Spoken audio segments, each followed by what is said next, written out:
Hello, everyone. Welcome to the stream today. I'm live on YouTube and Twitch.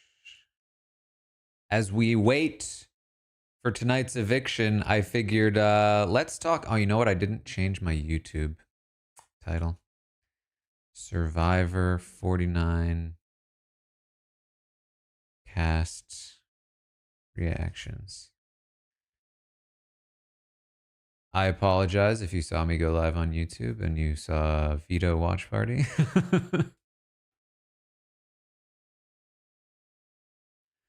Because that is not what we're here for today. We are here today for the Survivor 49 cast to check it out. Take a look. Take a gander. And see what their pet peeves are all about, primarily. Maybe watch the videos. I don't know if they'll ding me for watching their videos on stream, but we could maybe try.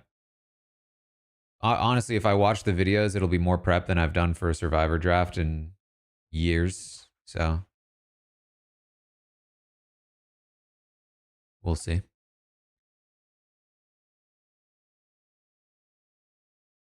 Any wall comp update? That's a good question. I haven't heard anything. I haven't seen anything. Draft won't be for another few weeks, I think. Maybe another month, actually.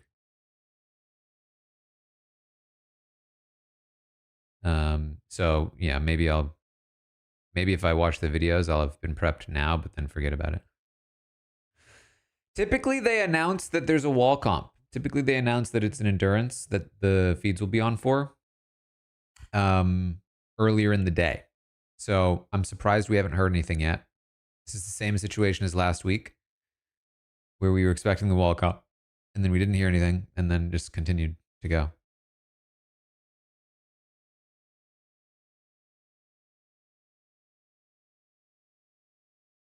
How's Callus? He's doing well.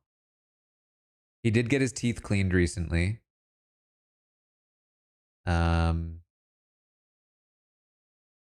And I always hate that. But he did a good job. Gary, thank you for the 16th.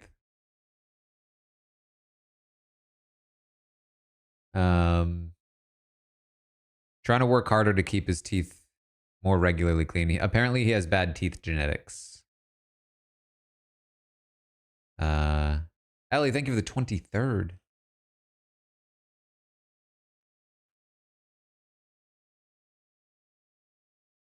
Yeah, I mean, his favorite treats are the dental ones. I give him those every day.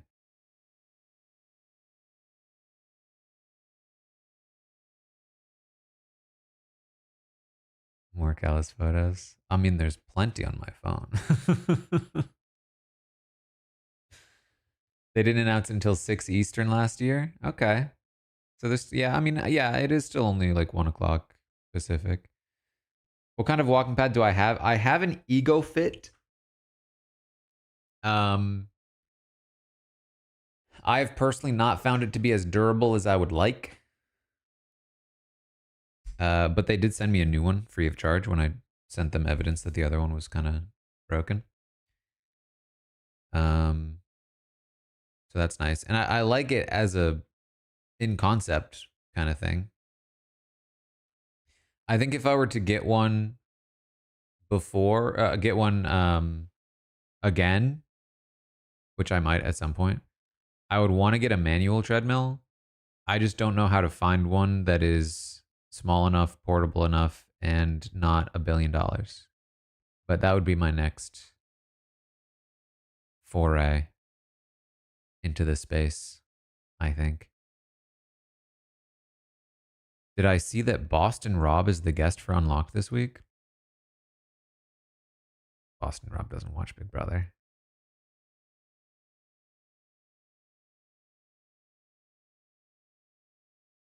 Zach said on Twitter today that he was shocked to see the... I saw Zach's tweet. Yeah, he said... Let me... Where did I see that? Many in the house think he's America's favorite since he doesn't show that side to anyone. All I saw from him was this fun, happy-go-lucky guy. It's all very eye-opening now, he says. Yeah, it's interesting. You know, typically the house guests get out of the house and they're either kind of radio silent or a bit defensive of their cast members. Um, it's been interesting to see Jimmy and Zach so vocal. I would say relatively welcome considering that overall it's big enough things to be vocal on. Like sometimes it's like, oh, I get out and it turns out the audience hates my friends because they're rooting against them and I'm going to turn on them for that reason. But like, this is a pretty valid reason. You know what I mean?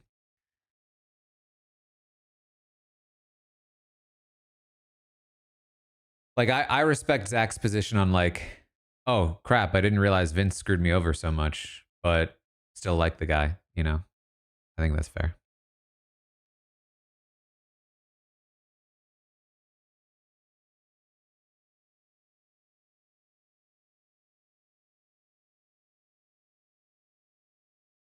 Um, but yes, Survivor. That's what we're here for.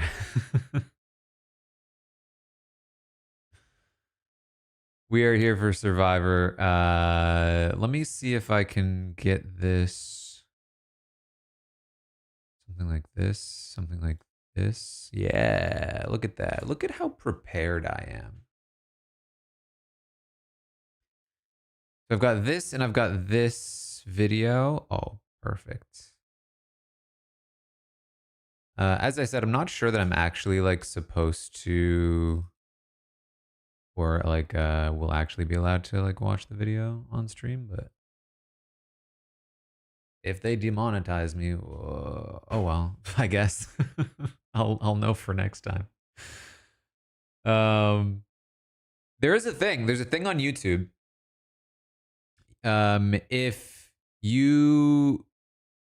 If it detects content from your channel on another channel, it will notify you. So I get this a decent amount because there's like a couple channels that just re-upload my stuff. And you have the ability to just be like, take it down. Or you know, whatever, demonetize whatever it is. So they could probably do that to me if I watch this video, but we'll see. I mean, I'm honestly more interested in the pet peeves anyway. I did see that the Genius UK was canceled. I did just see that. Yeah. Not surprising. Not surprising. But listen, I'm happy for what it gave us because it sort of I always wanted to do that kind of content where I watched it, made that video on YouTube, popped off, did well, inspired the Patreon. Now we're crushing with Australian Survivor versus the World, OG Genius. Genius UK will have a place in our hearts.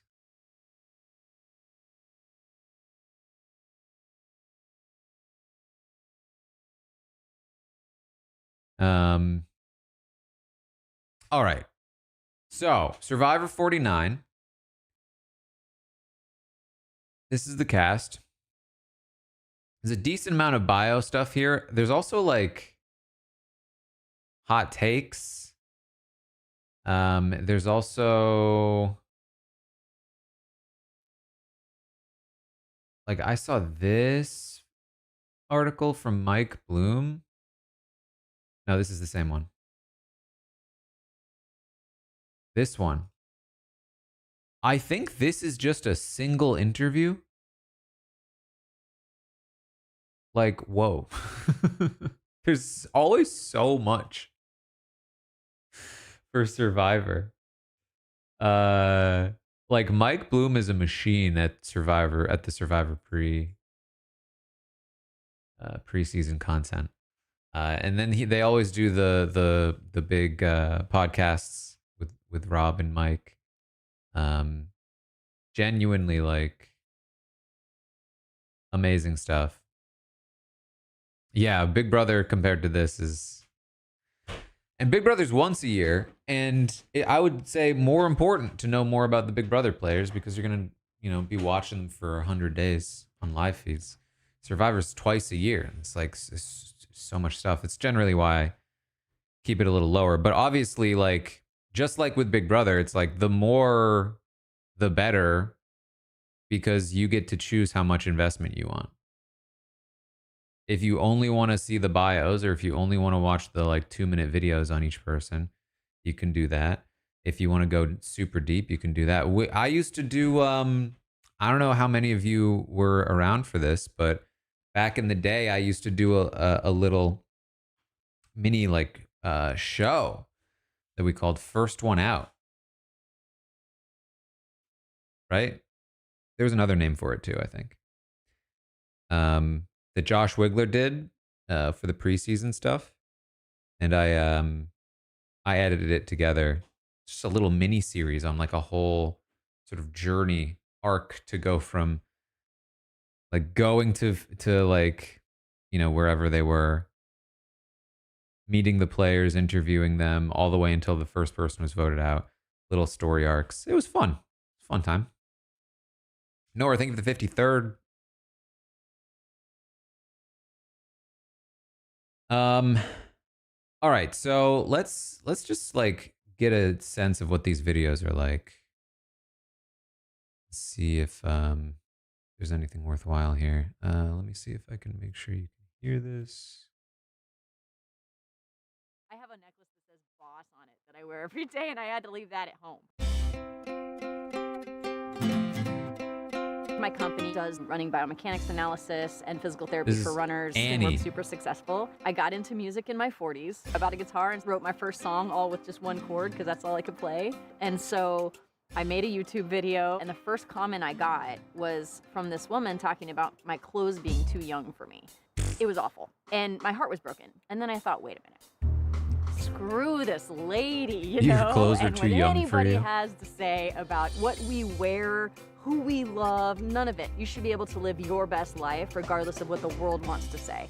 And so I decided gonna ding to just for the music, lean into I that bet. whole idea and name the band Trashy Annie. Just say, screw it. You think I dress too young for me? Okay. I'm gonna get on stage in my tutu and my sparkly bra, and I'm gonna do exactly what I wanna do. And Survivor does the same thing. I think it gives an outlet for people of all walks of life, all shapes and sizes, all experience levels, to come together and try to do this crazy thing that none of us understand. All right, that's Annie. She sounded chill. Maybe we should read the bios and then watch the video so that we get a preconceived notion first. Sammy, thank you for the 15th month. So this is Kimberly Annie Davis. She's 49, from Portland, currently in Austin. Wow, from Portland to Austin, huh?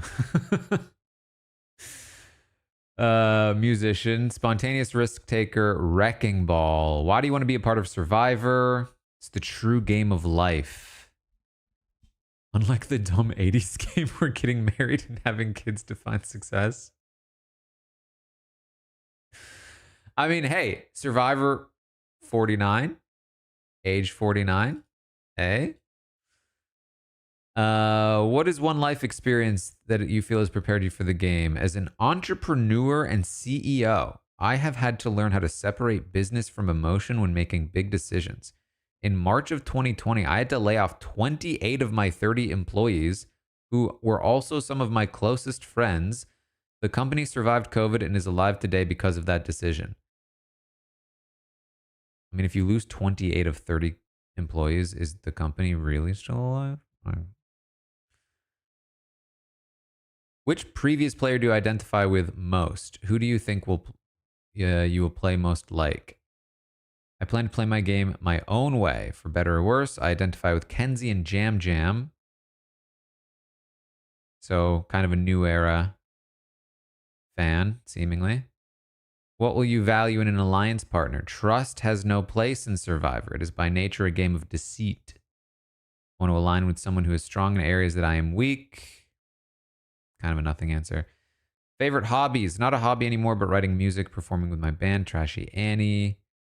Very lucky to have found music. Love my mountain biking multi-day. We're going to skip the pet peeve for now. What is something we could never know from looking at you? I have 2. Growing up on food stamps and welfare and put myself through college on a trumpet scholarship after teaching myself to play. Getting my doctorates. Getting back into music.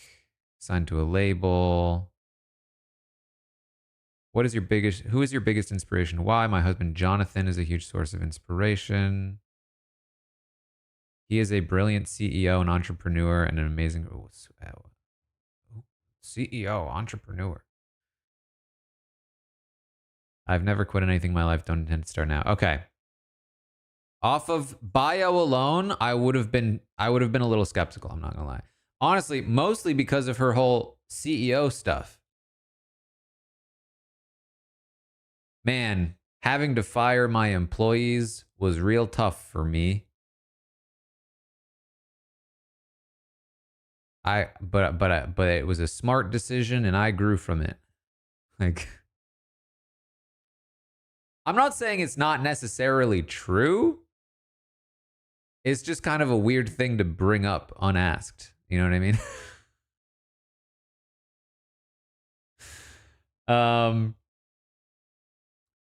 And then I felt like the accomplishments, just like all of the listed awards. I get people do this all the time.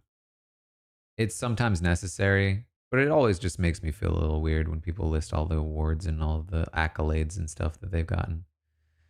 All right. Pet peeves. Dumb people. So not a Big Brother 27 fan. Okay. Leaf blowers. Bring back the rake. Okay. Okay. This is big. We hate leaf blowers. This is very big. What is some sorry. I went on to read the next question.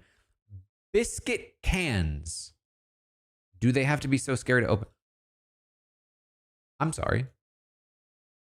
What is a biscuit can? Is it the can that you open that has like bakeable biscuits in it?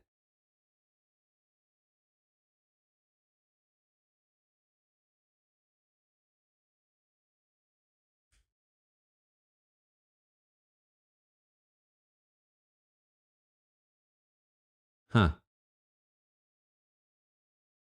I mean, I know of them. I've never really used them.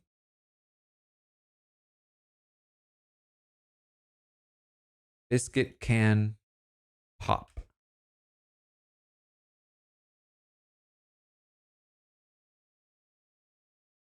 Freaking TikTok and its weirdness. Oh, that seems kind of fun.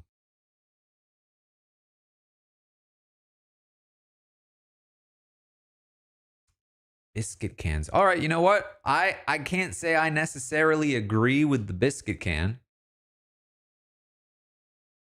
but I appreciate its specificity. Leaf blowers, definitely generic, but very solid. Dumb people. Here's the problem with dumb people as a pet peeve. Different people have different definitions of dumb people. As an example, if somebody like Riley said, I hate dumb people, I'd be like, he probably means me.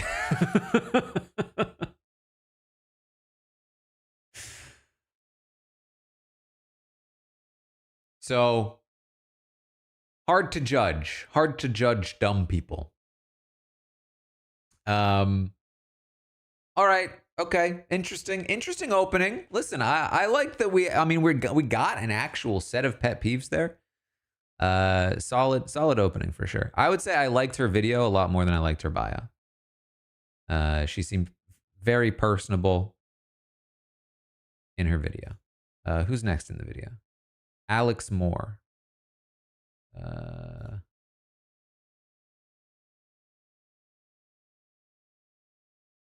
27 years old. From Evanston, currently in DC. Political comms director, so he's like a Jimmy. Empathetic, resilient, spontaneous. Okay, hold on. They always do the 3 words to describe you. I think I've done this. What would be 3 words to describe me? If I... But if it does happen, I just don't know. That's the only scenario that I am so... Then go with your gut and let... Go with your gut and let God do the rest.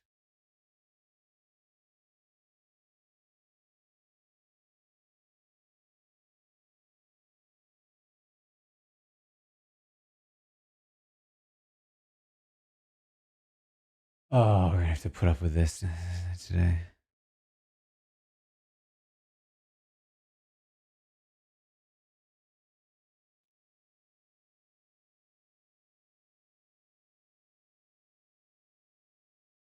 I'm just being forced to vote out my closest ally when I could decide not to. It just sucks, you know?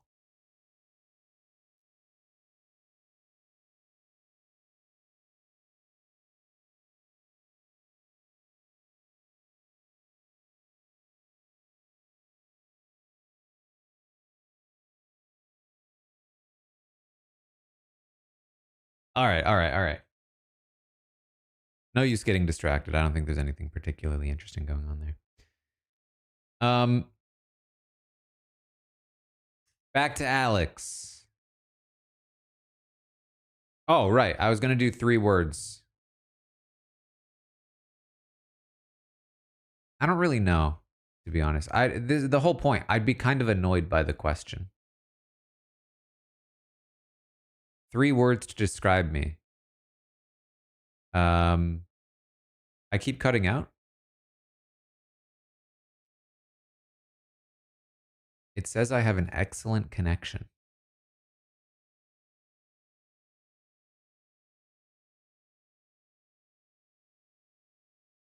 It's the YouTube chat that seems to be having an issue. Good now. Okay. Yeah, I mean, if I was being serious, yeah, sure, I could probably say analytical. Hold on now.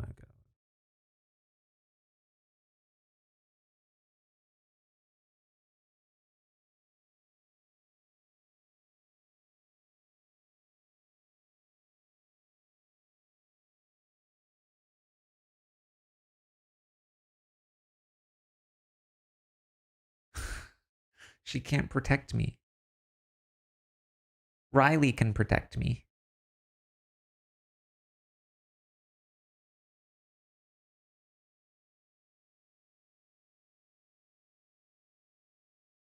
All right. I don't need to listen to this.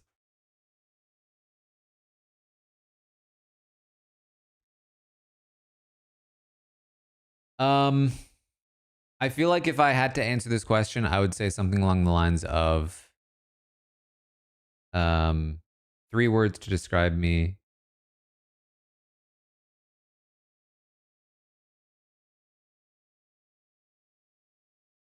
I would take too long. I would try to come up with something clever where I use the 3 words to describe how I didn't like the question. Anyway, I would certainly not say empathetic, resilient, and spontaneous.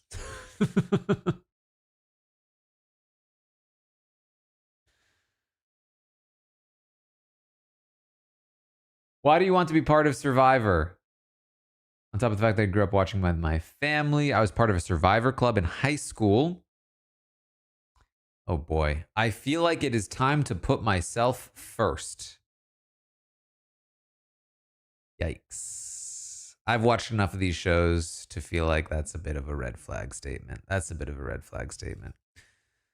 Whether it be professionally or in my life, I always prioritize the needs of those around me. It's time to be selfish. I gotta be selfish for the first time in my life. This is a game for $1 million. No better place or stakes to improve on putting my needs first. Yes, this is Alex. What's one life experience that's prepared for the game? When I was 23, he is currently 27. I was promoted to communications director after 1 year, became one of the youngest communication directors ever on Capitol Hill. Quickly learn what information to share, what to withhold, how to frame messaging in the most clear, concise, beneficial way possible. Survivor is identical to the world of politics. Not sure that's true. What previous player do you identify with most? I identify most with Yul Kwan. During Cook Islands, he played the game like a diplomat. Who do you think you will play most like? I think I'll play most like Sam. Has many different sides to him and was able to get along with just about everyone in his friendly nature. Didn't even mention being a glue guy. What will you value in an alliance partner? Someone who is in the know and a good listener. What good are you to me if you aren't getting any tea? My ideal alliance partner would be someone who's good at sleuthing. He'll put private investigators to shame. So good at the sleuthing. Favorite hobbies? Summer softball games near the monuments in DC. What is something somebody would never know from looking at you? Almost every Sunday, I enthusiastically purchase and eat grocery sushi for dinner. Sushi snobs like to talk so much smack about my low-cost sushi Sundays, but little do they know you can't even taste the difference from expensive restaurant sushi. Interesting. Who's your biggest inspiration and why? Parents are my biggest inspiration. Never let haters get in their way. As an interracial couple in the 80s, they faced a lot of backlash. I was like, the haters? Oh, he means racists. Family members even said their relationship wouldn't last. 40 years later, they are still going strong. Others are always going to act like they know what is best for you, but you can never let these outside opinions shape who you are. Haters are always going to hate. Why will he be the sole survivor? Beyond being the glue guy. Okay, you did mention the glue guy. I'm going to be someone my teammates can't live without. Not only am I going to have close individual connections with my fellow players, I'm going to be putting a smile on their face, blah, blah, blah. All right. Okay. Pet peeves first or then video? Or first video? I think pet peeves. Pet peeves. Blocking a grocery store aisle with your cart. Okay. Are we talking leaving your cart there? Are we talking abandoning the cart entirely?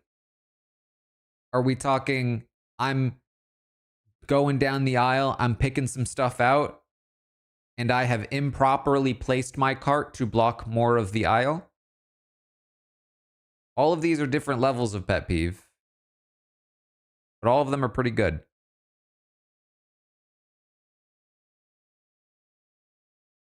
Second, when people would rather Uber than walk 10 minutes.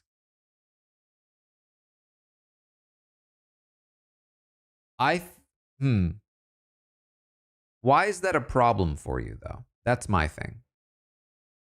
Are you experiencing a lot of this where it's like, I want to just walk 10 minutes, but my friends are like, no, we must Uber?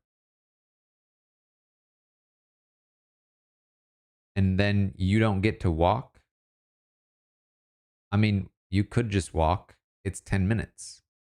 Let them Uber. Why is that a problem for you? Also, what's the weather like? Is it freezing out? That makes a difference. Is it raining? I don't know.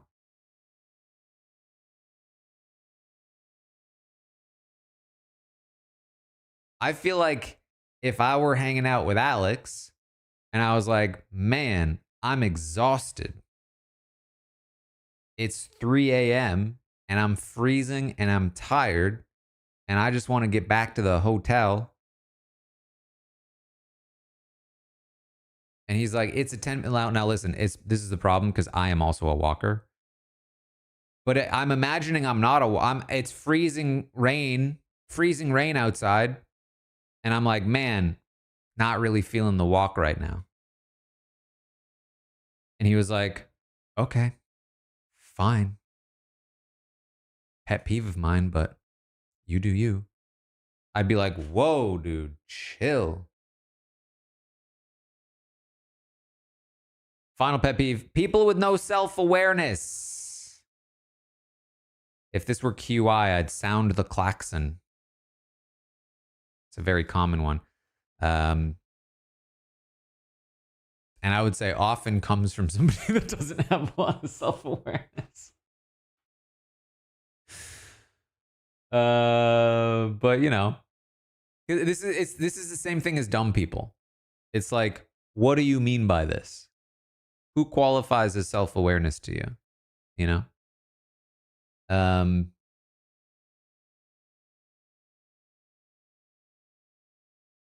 Okay. Once again, not the best bio impression, but let's see what the video is like. Oh, hold on.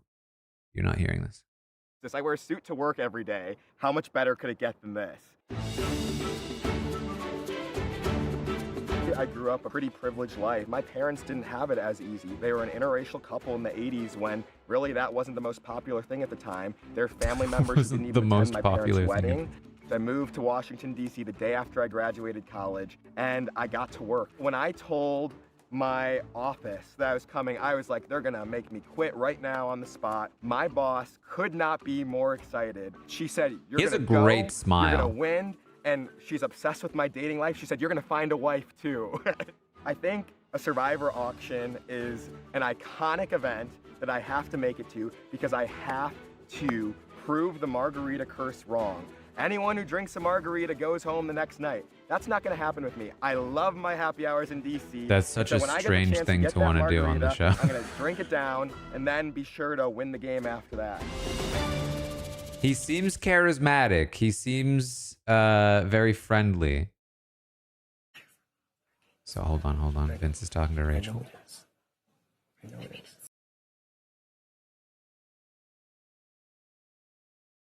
Listen, I'm sorry. Even Survivor streams are a little bit big brothery sometimes.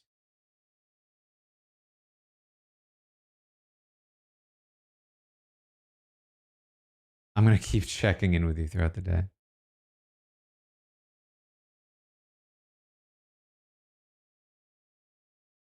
All right, wait, listen, we know exactly what's going on here.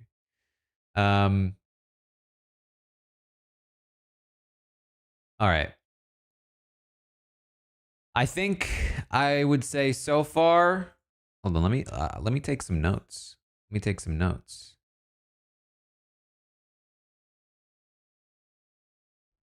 Survivor 49 cast. Pet peeves ranking.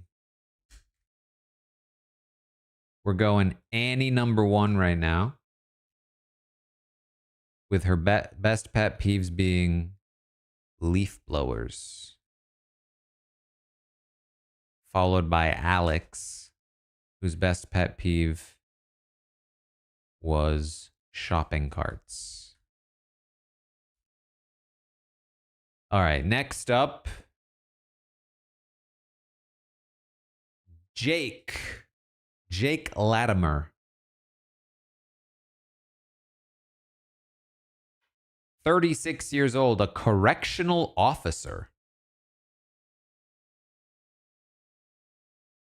He is respectful, selfless, and loving. This just feels like 3 words that Riley would describe himself as. Show's been a staple in my family since I was a kid. Always been a dream of mine. Moving to Australia at 18 years of age, having to figure it out on my own. He identifies most with Joe. He's been watching since he was a kid. And it just so happens that the player he identifies most with is Joe from last season. Okay. They are both in law enforcement. They don't change their core values for a better shot in the game. Oh boy. I want my alliance partner to have strong family ties, respect for others, a true wholesome demeanor, and strong core values. Are you talking about your partner in life or your alliance partner? Strong family ties? Ooh. You don't have a great relationship with your parents? I don't know if I'm going to be in alliance with you.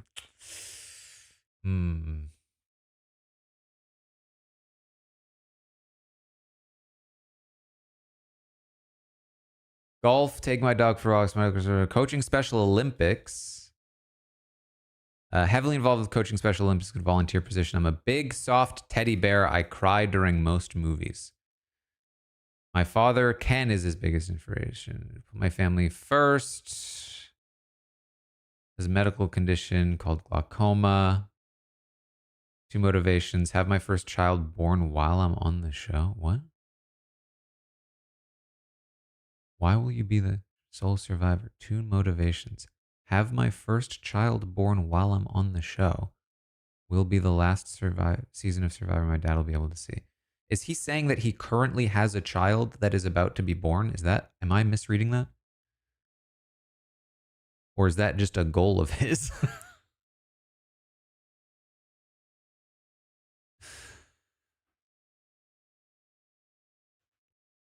Okay. Pet peeves. People being late. Fair but boring. People thinking they're better than other people.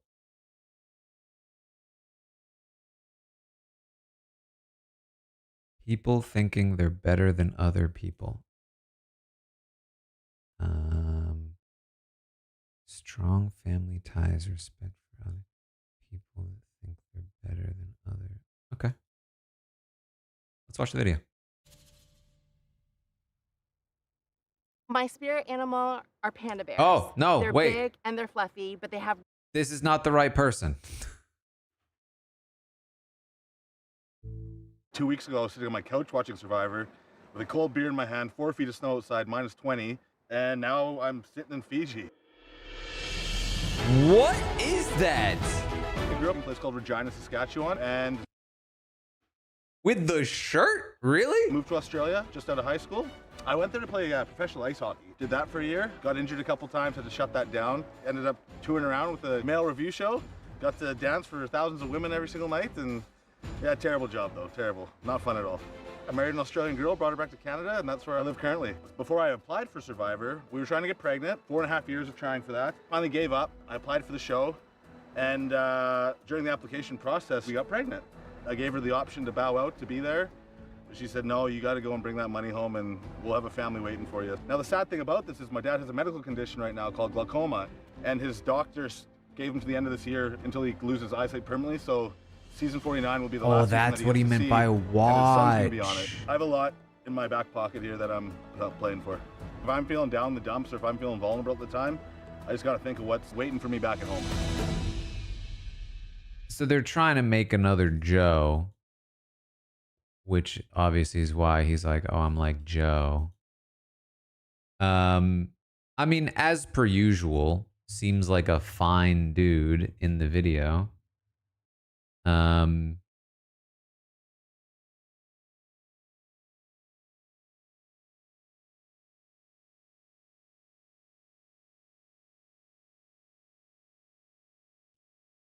Wait, Ava said she is going to keep Morgan?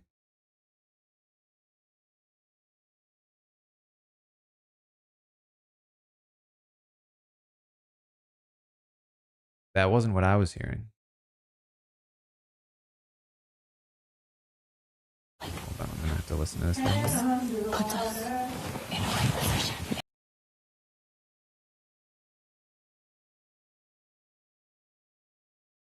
I mean, the whole thing for me is that, like,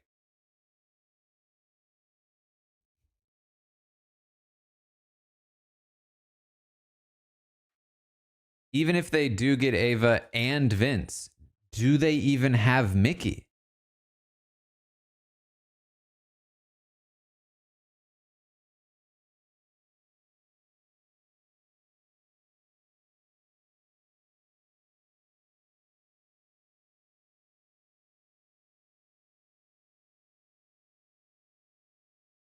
All right, back to Survivor. Back to Survivor.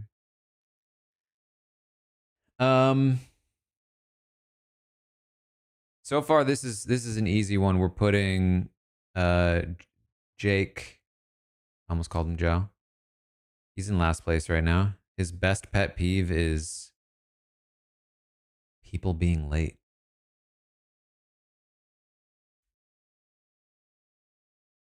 All right, who's next in the video? This was Jeremiah. I don't know what order they got going on over here, but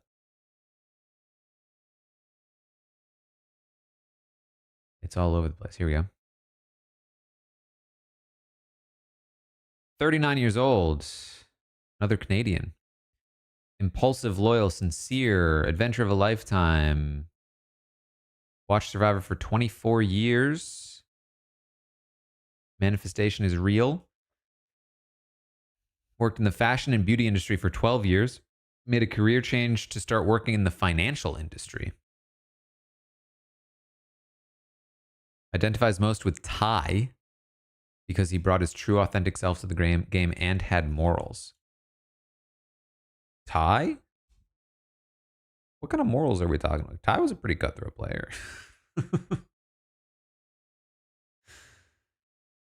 Who do you think you'll play most like? I'll play most like Jam Jam. Someone who can help me forget how dirty and hungry I am is one who we would align with. Hobbies, astrology, tarot cards. Always rooting for the underdog. Biggest inspiration, Elle Woods from Legally Blonde. She was underestimated because she loves pink and has blonde hair. I'm a karate kid and no one will see me coming. Okay, okay. Pet peeves. Half glass empty mindset. Negativity. That's pretty closely related, I would say. People who can't laugh at themselves. People who only talk about themselves. Pretty lame. Pretty lame pet peeves. He's got a couple of people who's. He's got negativity as one of them. What does that mean? You know, what is that? What is a negativity? Okay. Half glass empty mindset. That just feels annoying.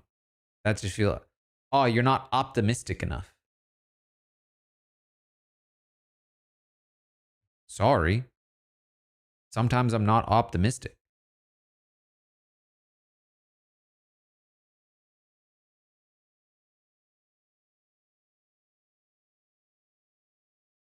Is it worse or better than people who are late? Wait, what was it exactly? People being late. I've got to give this one to Jake. Jake said people being late, not people who are late.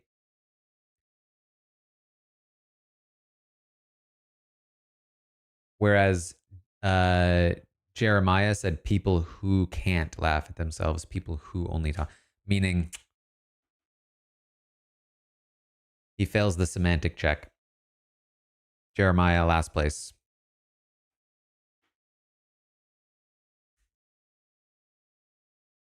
Negativity.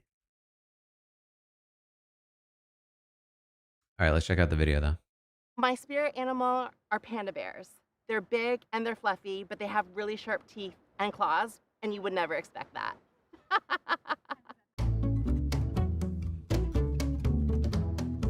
I saw come some from Windsor, pandas the Ontario. other It's a day. very blue-collar city with GM, Chrysler, and Ford plants. And there weren't a lot of gay kids. There weren't a lot of Asian kids. I felt isolated, but I come from a very loving family who've supported me my entire life. I grew up watching Survivor. My dad introduced me to the show when I was 14, season 2. It was something that we always watched together. We always disagreed on who we liked. He always liked the brawn, the strong male, and I always loved an underdog female. My mom doesn't know that I'm here.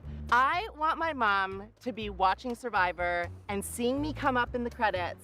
She will love it so much. I'm a really big Seeing fan me of come up in the astrology. credits? It's how I'm Is able that the to first time understand she'll see you people, in how the to credits? adapt to them. I want to be the first male Taurus to ever win Survivor.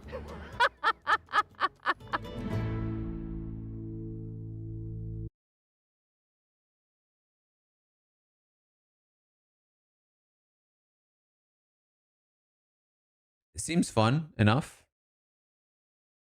All right, we're getting Will involved. But she doesn't divulge information to me because she just put me on the block last week.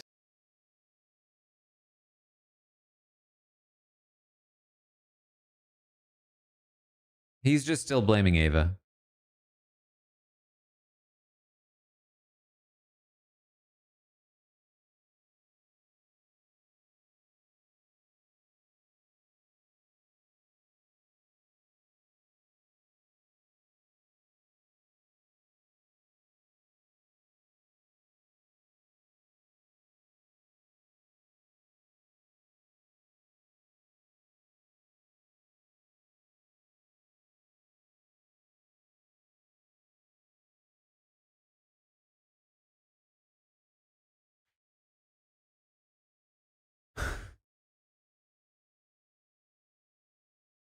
He's just filibustering.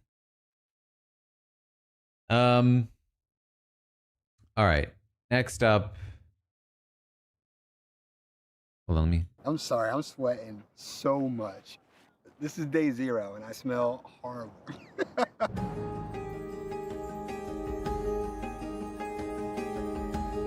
I'm from a small town in New Jersey. I grew up. We're not gonna say your name. I just want to know how to pronounce it. Jawan? Jawan or Jawan would be my guess.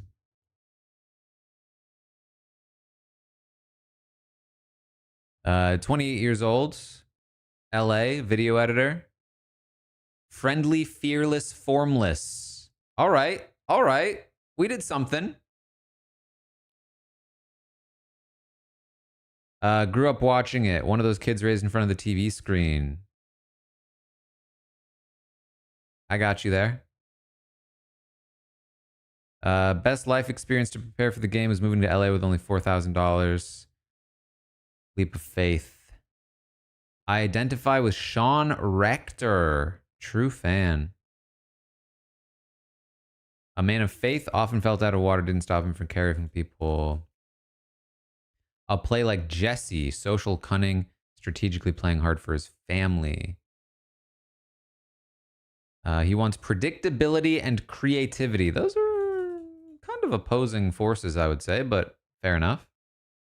Someone you can trust. Have fun while doing it. Loves horror movies, video games, tacos. Nice. His hometown is right next to a power plant. Grandma, biggest inspiration. Soul survivor because I'm the perfect blend of book smart and street smart. Student of the game, importantly, not afraid to take risks. Pet peeves. Crunchy peanut butter. Fair. But why is it annoying? Is it like, are you getting served crunchy peanut butter a lot? I need more details. Are you just annoyed that crunchy peanut butter exists? Or are you more so like, oh man, I keep getting served crunchy peanut butter at people's houses. And I'm like, damn, this is crunchy. I'm not into this. Because then I'd be like getting served crunchy peanut butter and thinking it's creamy peanut butter. I could see like that being annoying.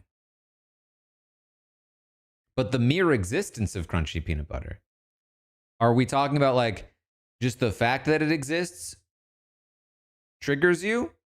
The thought of crunching into peanut butter makes you feel, ooh.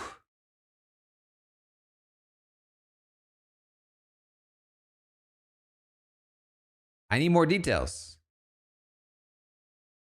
Oh, hold on. If you eat that around me, we can't be friends. Okay. More details. So it's not him eating the crunchy peanut butter. It is he does not enjoy the presence of crunchy peanut butter around him. I like this pet peeve. This is the right amount of petty. Oh, somebody's eating crunchy peanut butter. Oh, this is so annoying. This is such a pet peeve of mine. Yes. Thank you. People who talk loudly in a movie theater. All right, we're people whoing again.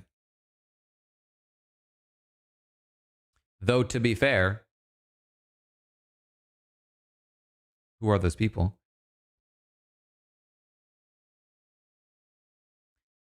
Crunchy peanut butter is definitely going to put him... is it better than leaf blowers? Dumb people, leaf blowers, biscuit cans. Leaf blowers / biscuit cans.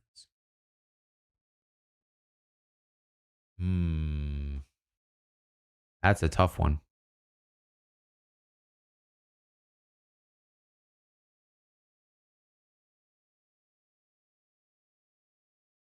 He gave more detail, but he has fewer options to choose from.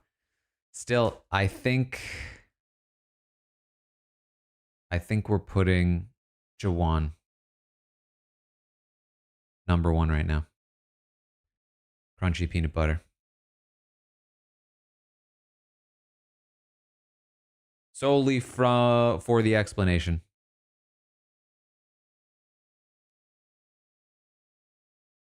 All right, who's next in the video? Oh, well, I guess we'll watch him. Oldest of 5 kids, spent a lot of time at home babysitting those knuckleheads. But, you know, when I was home with them, I was watching Survivor. Ever since I was 13 years old, I'm like, one day I'm gonna be out there. I went to school for video production, and that was my ticket out of my small town. I feel like a lot of other, you know, black men that look like me, they had to be good at football or basketball. I can't do that. So I've been in LA for the last 4 years doing video editing. Ever since I've been doing well in LA, my siblings have been like, oh, I want to go to college. I want to get out too. And it's just beautiful. I feel like I'm living proof that, like, you know, you should never give up, because this is crazy. What a sweet guy. I like him. I liked his bio. First bio I've liked. And I really liked his video as well. And he also has the top pet peeve spot so far. Look at that. 28 years old. All right, next video is Jason. Who's up here, I think. Yeah, Jason, 32 years old, from Santa Ana. Law clerk. Scrappy, family first. Ooh, he's pushing boundaries with that. Brainiac. Calls himself a brainiac, okay? I want to test my limits physically, emotionally, and psychologically. I've spent so much of my life unprepared and unfettered to try new and challenging things. I love to bite off more than I can chew, and I can usually end up chewing it. I'm scared, but that's also what makes me excited. What's one life experience you feel has prepared you for the game? Landing a job as a Google software engineer with no background or experience by self-studying during lunches and commutes at my customer support job, then leaving Google to follow my dreams in the law. Dream big, try bigger, and the rest will follow. Identifies most with Kenny from Gabon, my Super Smash Bros. Hero, and got him into Big Brother. Or sorry, into Survivor. We're both gamers. I feel like I'd play like Rachel from 47. We'll watch the Blockbuster video later. Probably before the episode. Controlled, subtle, but still able to hit the turbo across the finish. Different perspectives and prioritizing the alliance for alliance partners. Someone who's honest when a move helps individually but hurts the alliance. Favorite hobbies, video games, rollerblading, Dance Dance Revolution, video games again, acoustic guitar, Panda Express, and video games again. What's something you'd never know? I'm an incredibly aggressive LA driver, and I can sniff out weakness when making lane changes. LA traffic excites me. It's how I power trip. So I do hate him. Biggest inspiration, RBG. She was incredibly brilliant, fought for what she believed in. Soul Survivor, I'm just a small little guy. People underestimate me. I'm good at adapting. All right, pet peeves. People who are afraid to be wrong or look silly. People who own your mistakes. I believe showing weakness is strength.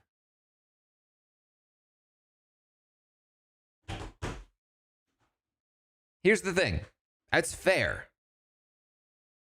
I think that's fair. But he is people whoing.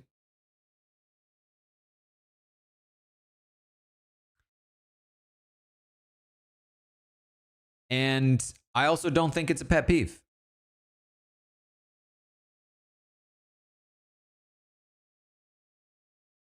I'm sorry, that's just not a pet peeve. That's like a philosophy on life.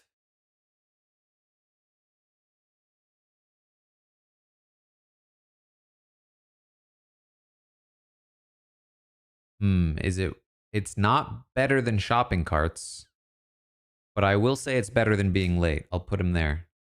4th place right now.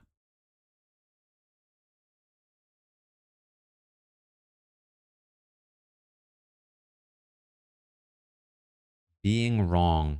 No. Afraid of being wrong.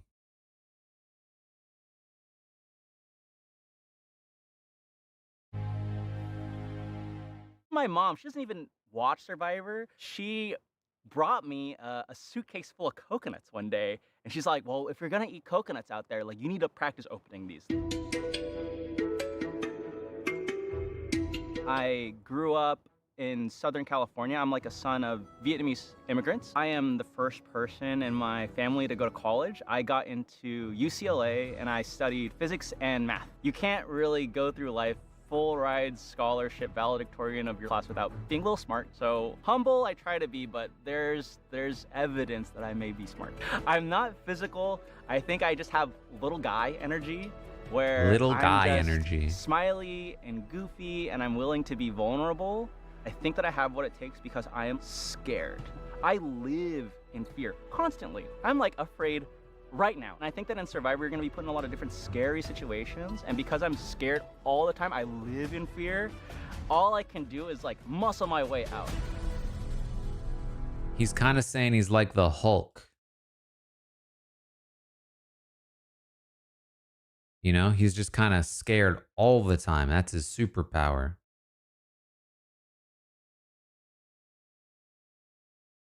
Okay. Fair enough.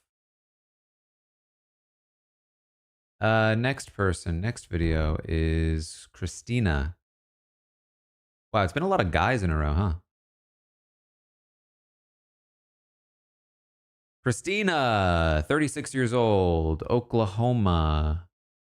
NBA career coach. Huh? NBA career coach. What does that person do? Like, what's specific to the NBA part of it?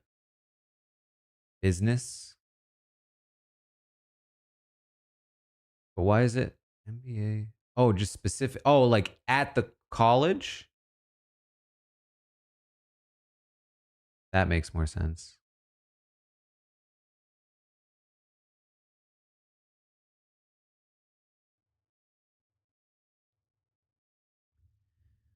Adaptable, loyal, random. We got a random in the year 2025. When season 45 aired, I wasn't in a good place, dealing with postpartum depression. Caleb's story brought a smile to my face. Want my kids to see that spirit. What's a life experience? Being a mom to Irish twins, 10 months apart. I didn't know that was what it was called. Irish twins. Maybe you shouldn't Google that. Born less than 12 months apart.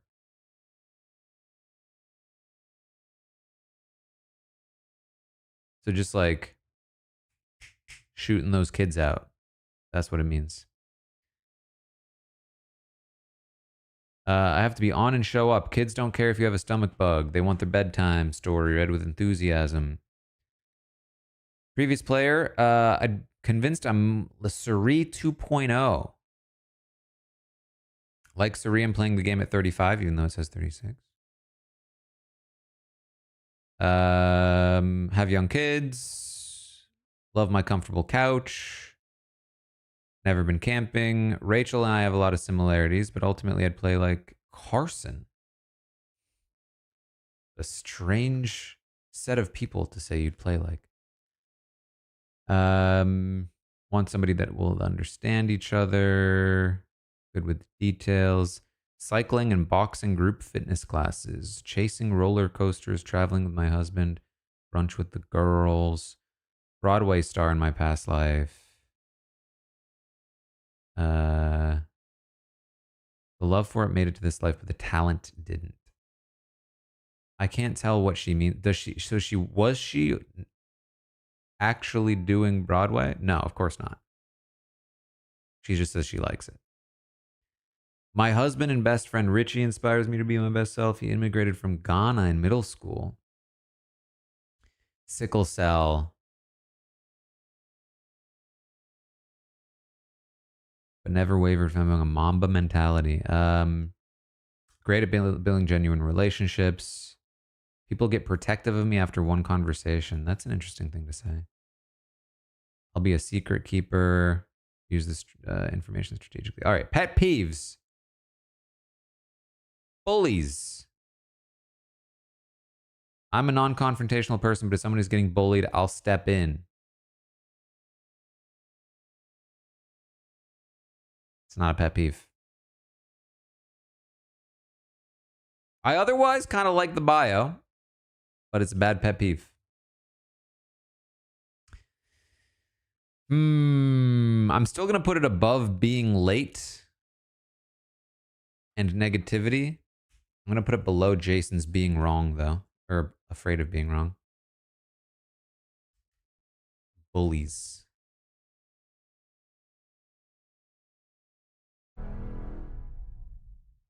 My husband is very supportive of me being out here. He was like, do what you need to do. But he told me, do not come back without the money. The pause before without the money got me. Do you know what I'm saying? But he told me, do not come back without the money. Do not come back without the money. What? You don't pause there. If you didn't know, Oklahoma is the only state where every single county is red, and I am a black liberal that is not red at all. So I can you're deal wearing with red. Literally any type of person. My husband is my college sweetheart. He's my bestie. He's actually the one who started me watching Survivor. And then we have 2 kids. The past 5 years they're cute. have been kind of crazy. I dealt with my mom having an addiction, and she died from a fentanyl overdose. And I was in a really dark spot through all of that. And then I saw season 45. It felt like it's time to kind of close that chapter and reclaim my life. And it was like the first time that I watched Survivor where Uncle Jeffrey said, apply now. And I was like, oh, I guess you're talking to me. Usually I ignored him. They always say trust your gut. And it was just like a gut thing, like it's time to apply. She's a good storyteller. To encapsulate that in a short little narrative, obviously it's what they're all doing to get on the show in the first place, but she's a fairly compelling storyteller as well. I think that bodes well for her in the game. But we'll see. Who's next? Who's next? It is Michelle. MC. MC, 29 years old, San Diegan. All right. This is the thing. Every time there's a player on one of these shows and they're from San Diego, I have to vet them. Here we go. Competitive, high energy. All right, already pushing boundaries. Already pushing boundaries with the three words. Goofy. Survivor's epic. $1 million doesn't hurt. Working in sales, I've had to learn. She's a fitness trainer. I've had to learn what the right thing to say, who the right person to say it is. Say it to. Identify with Tiff the most. Hopes to play like D, so she's a newcomer, seemingly. Open mind to hear different perspectives. I have way too many hobbies, but to name a few: working out, pickleball, hiking, gaming, roller skating. Yeah, she sounds like she's from San Diego. Season 47 was the first season I ever watched. There we go. Quickly became such binge-watched half the seasons, and now here I am. I bet you she didn't watch half of them. Biggest inspiration, my sister. Most intelligent person I know. Amazing mother, hard worker. I've got the social charm to be everyone's best friend and outwit. I've got the athleticism to crush, mental endurance to outlast. All right, hold on. It is what it is, because... Vinny. Because what, Vinny? I know you had a hard decision last week.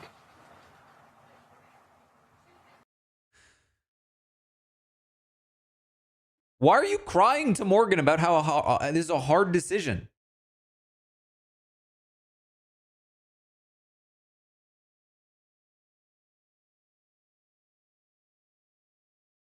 What is he doing?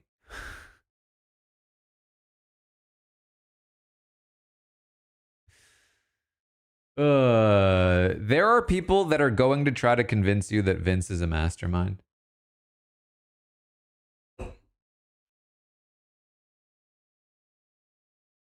Don't listen to those people. All right, pet peeves. Not feeling heard or being talked over / interrupted. Fair. Also, bullies / rude people. Bullies are whack.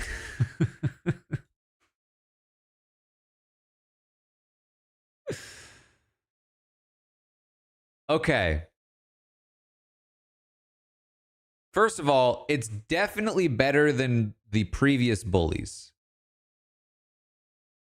Because she says bullies are whack, which is a great way of saying it. Also, she included something that's closer to a pet peeve, which is not feeling heard or being talked over / interrupted. That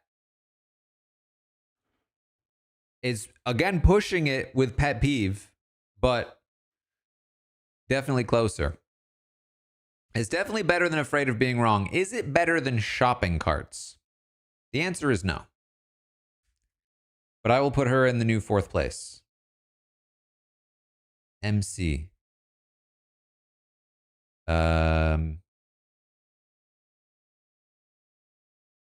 Interrupted / bullies are whack.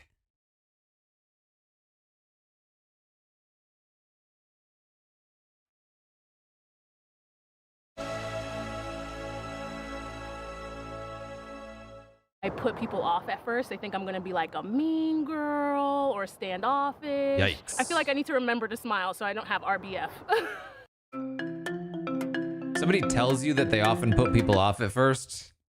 That's a bad sign for a game like Survivor. I'd never watched a single episode before season 47. I am a new Survivor fan. I'm not gonna tell anyone that though. I grew She's up also in new. Texas. I love how on Survivor you're hiding the fact that you're not a fan.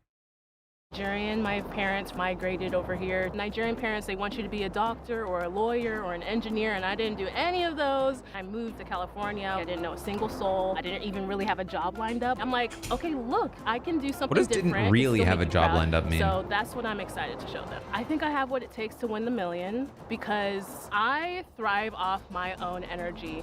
I do boot camps 5 a.m. in the morning. I don't drink coffee. I don't drink energy drinks. I don't know, fake it till I make it. Like I get loud, I start jumping, and then all of a sudden you start feeling it. Interesting. Next is Matt. Matt Williams, 52 years old, from Utah. Airport ramp agent. Confident, curious, and spontaneous. 26 days in Fiji would be nice. $1 million would be nice. If you have a burning desire to cling to a telephone pole in your underwear on national television. He's a jokester. He likes dad jokes. Does my childhood count as an experience is a great answer to this question. I actually dig that. I identify most with Joe. Oh, he's joking. He's such a jokester. He's a true gentleman, chiseled like a Roman god. We have a lot in common. All right, fees cut back to pets. I would hope to play the game like Kenzie. She was so likable. He seems like a new fan as well. Oh yeah, they are back. They're not fully cut yet. Hope to align with people smarter than me. Fishing, hiking, traveling. Man, I'm seeing a lot of short pet peeves that I'm skipping over. Love to cook. He wants to buy the sanctuary. His biggest inspiration, his wife, Chrissy. She had to work as a hospice nurse. Her empathy dials turned all the way to 11. My life coach and best friend taught me how to evolve. Prepared, disciplined, adaptable. All right, what are your pet peeves? I got high hopes for you, jokester. I'm going to need something good. Listening to someone incorporate texting shorthand into a verbal conversation. OMG, LOL.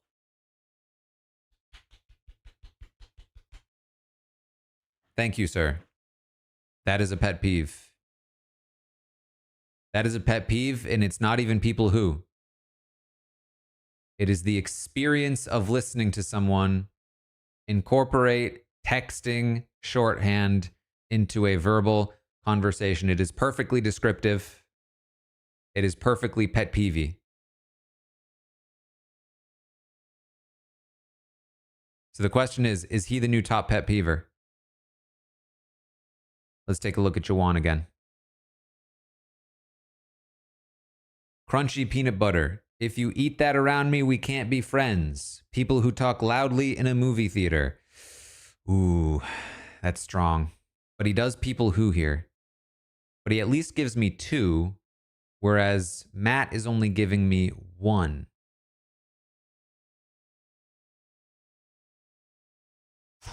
I think I have to go.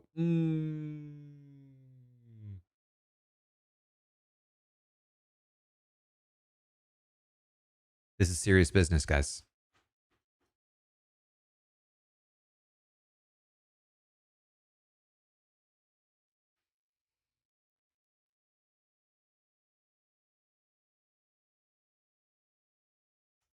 I've made my verdict.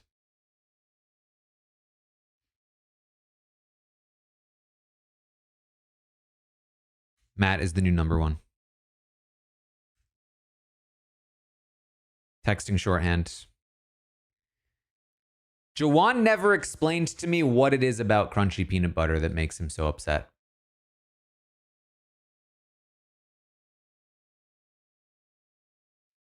Matt gave me examples.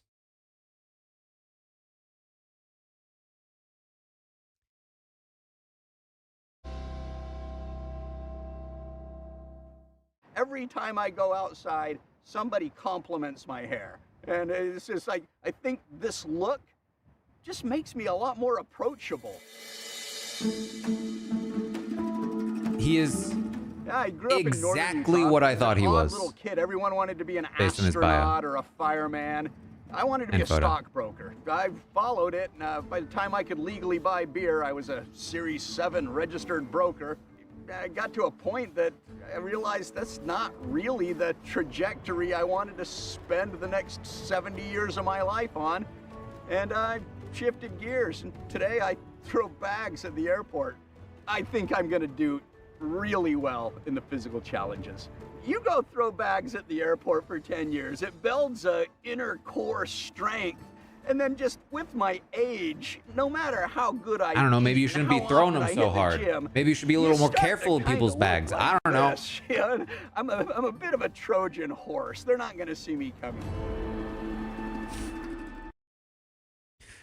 All right, Nicole. Nicole is next. 26 years old, Philadelphia, financial crime consultant. Jovial, quick-witted. Another boundary pusher, adaptable. She wants to contribute to the legacy and for the love of the game for Survivor, about having fun, playing a game like you're a kid again. One experience was moving from New York to Ohio right before high school. Previous player you identify with most. Parv, Sari, Rachel, Omer. Smart, charming, manipulative, emotionally intelligent. Identifies most with Jam Jam, though. Total social weapon. 100% accuracy in identifying those coming after him and voting them off before he was. Want somebody who can serve as a soundboard, to laugh with, pickleball with friends, whining and dining, Phillies games. Wouldn't know that her family and her missed New York bagels so much when they moved to Ohio that they opened a New York-inspired bagel deli. I mean, does that even work? You don't have the water. You know?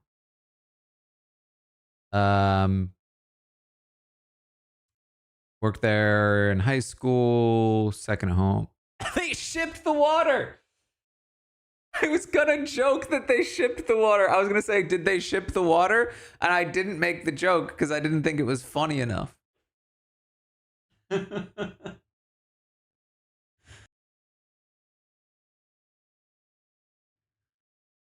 All right. Fair enough.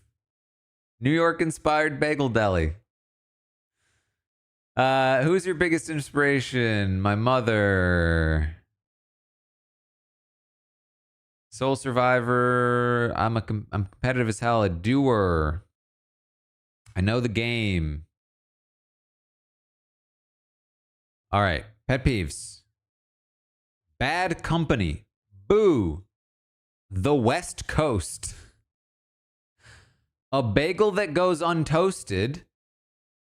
And entitlement. It's bad form. Okay. Bad company, boo, feels judgy. Because she's not describing what makes you bad company. That is the whole point of a pet peeve, is that you are describing, for instance, Jawan would probably describe bad company as crunchy peanut butter eaters. Boom. Now I know exactly what you're talking about. You just say bad company.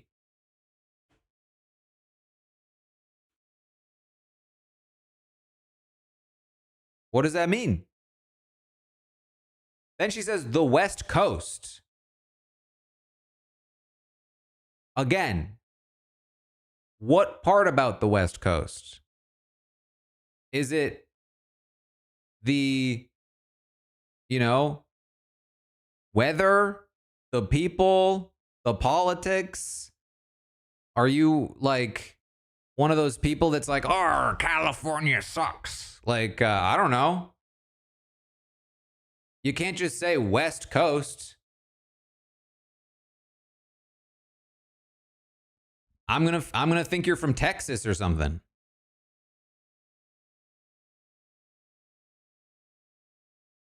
And then entitlement. Also, what are we doing?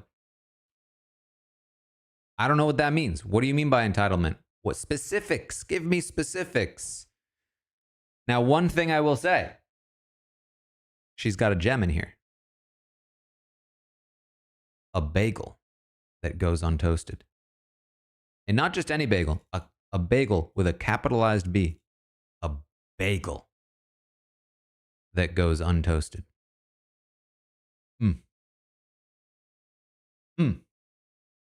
Now that's a pet peeve. Don't go untoasting my bagel.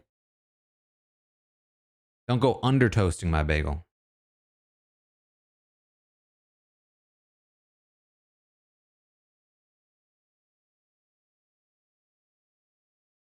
But it's surrounded by bad ones.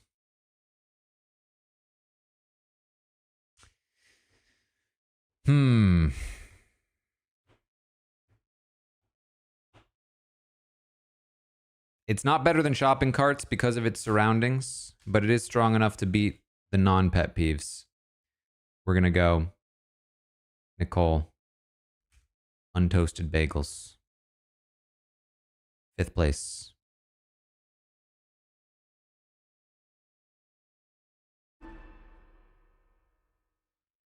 There's like a lot of straight people here.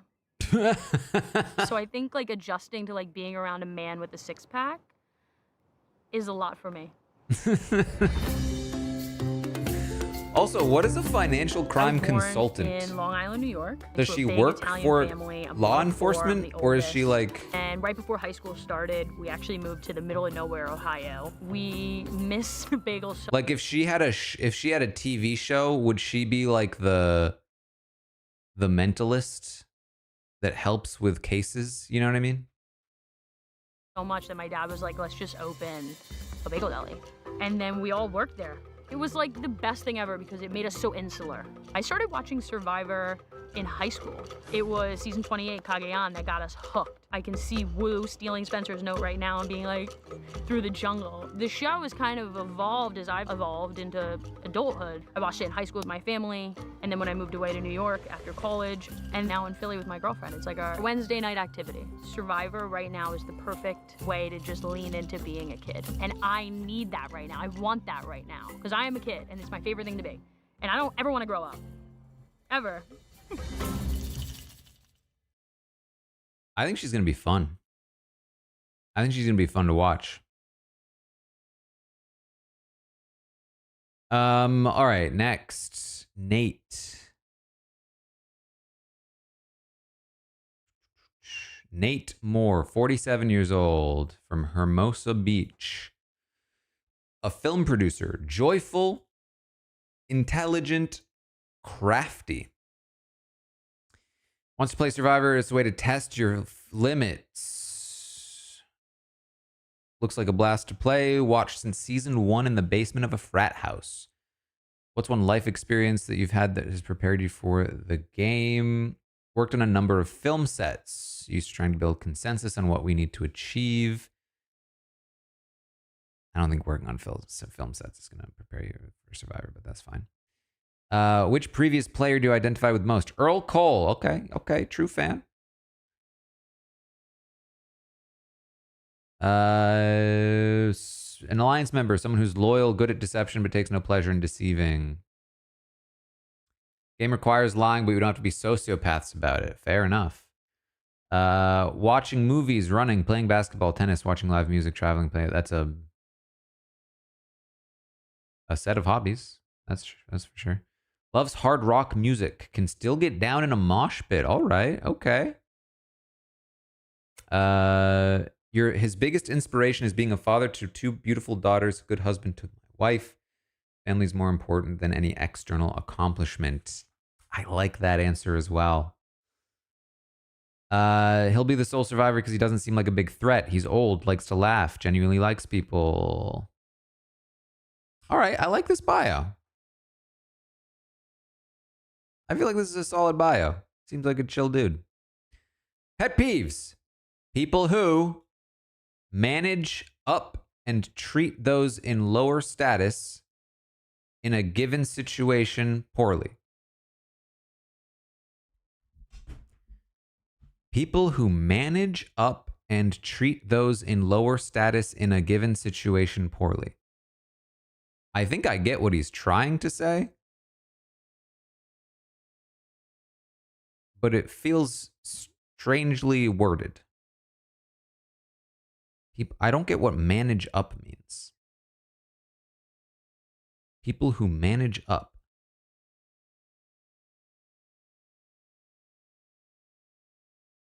I mean, we get what he's saying, right? Like, people who treat those who they deem to be of lower status. I just don't get what manage up means. Also, it's not a great pet peeve. People who avoid confrontation.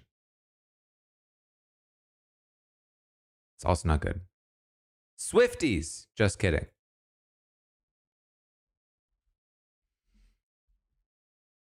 This is a bad list.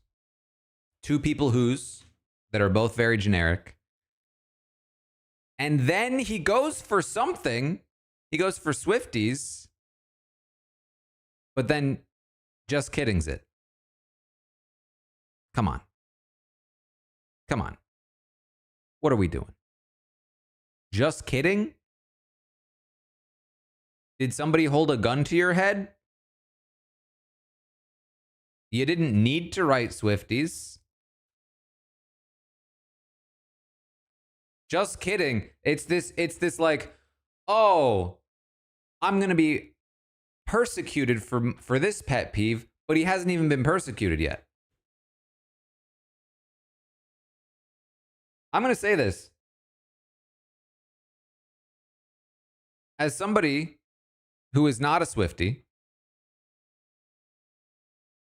I personally hear more about how dangerous it is to not be a Swiftie than any amount of actual backlash to non-Swifties.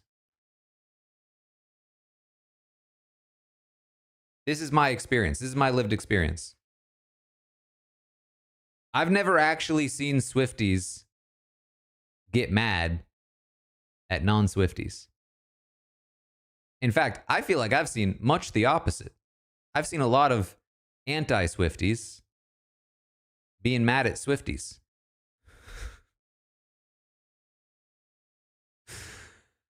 And listen, I'm sure it exists. I know how fan bases work. But I think the sentiment that you can't be anti-Swiftie is actually bigger than the actual anti-Swiftie. That is my lived experience. Anyway, bad pet peeves.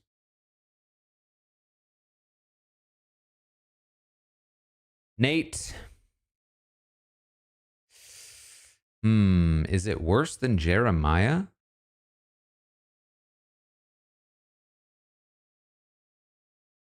No. Is it worse than Jake?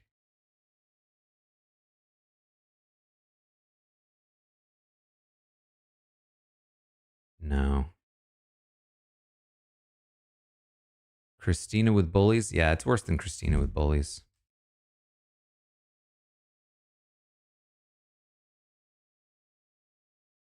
Nate below Christina. Swifties.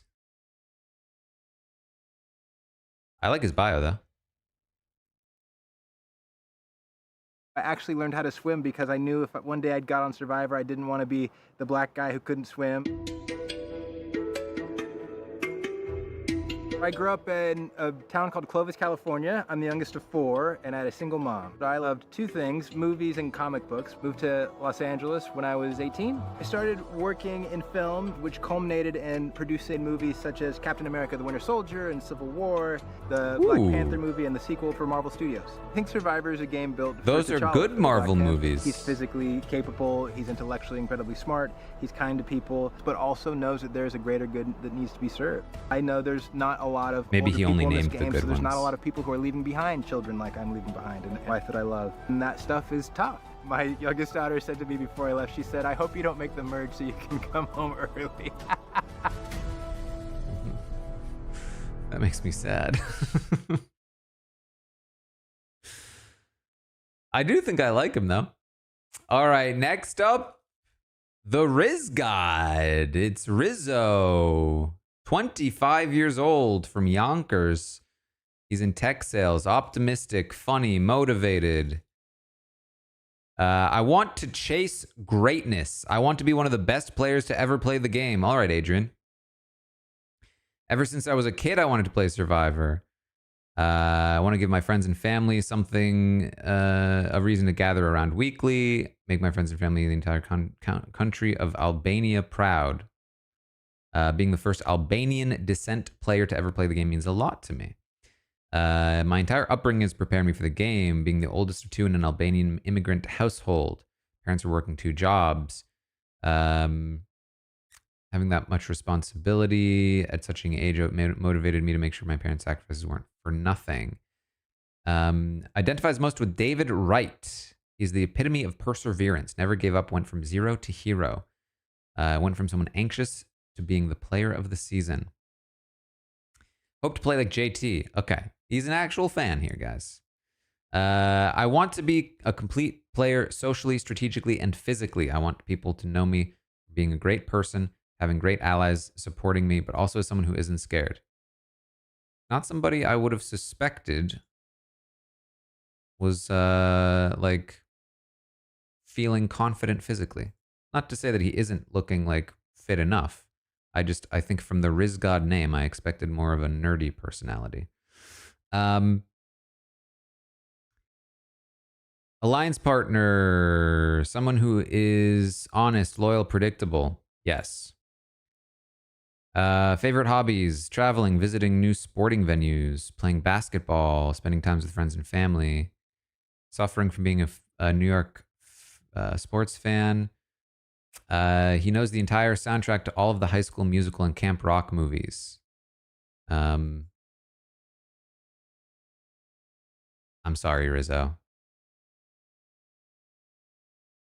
I feel like I could have told you that from looking at you. Not in a bad way, just it's not that surprising. Who's your biggest inspiration and why? Aside from my parents, has to be John Cena.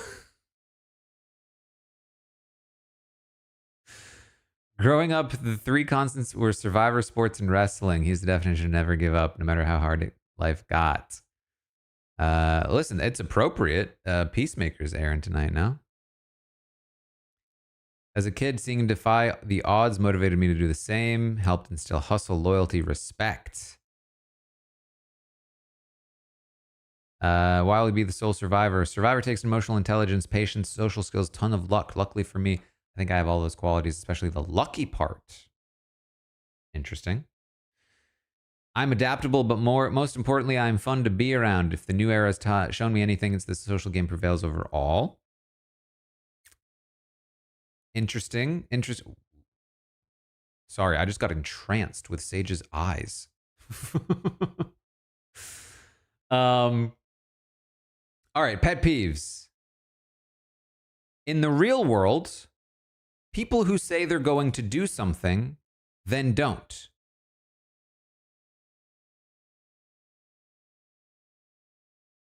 Okay. As a fan of Survivor, people who make emotional or illogical decisions. All right, so he gave us a real world and a Survivor world. And both were people whose. And neither of them are very good pet peeves. I am severely disappointed. Severely. I was really hoping that the Rizzo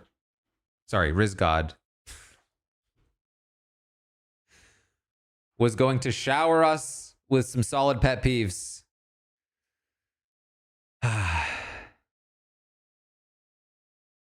And this is just, it's not even better than Swifties. I mean, people who say they're going to do something then don't. Way too generic. Not nearly pet peeve enough. On Survivor, people who make emotional or illogical decisions. That's like most people.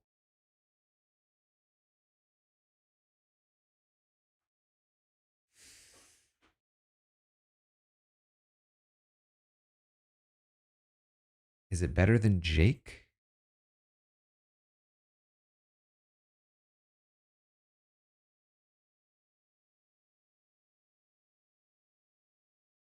It's not. Jake isn't doing people who. I do think it's better than Jeremiah, though. I'll give him that. Rizzo. Emotional people. It's not exactly accurate to what it is, but I'll remember. Okay. All right. Let's listen to Rizzo. To normal people, I'd say, my name's Rizzo. But to all my friends and family, I like to go by the man, the myth, the legend, R-I-Z-G-O-D, Riz God, baby. Riz God, baby.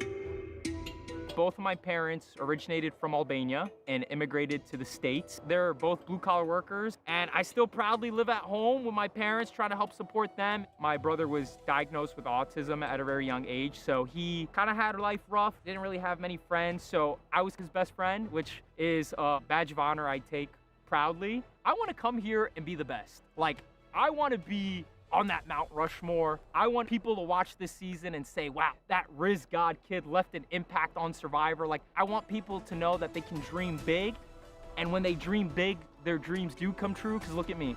I always said I wanted to be on Survivor, and here we are 15 so years later from when I first saw the show. I'm here on the beaches of Fiji. 15 years? He's how old? 25. He was 10. All right. I appreciate his passion. Who's next?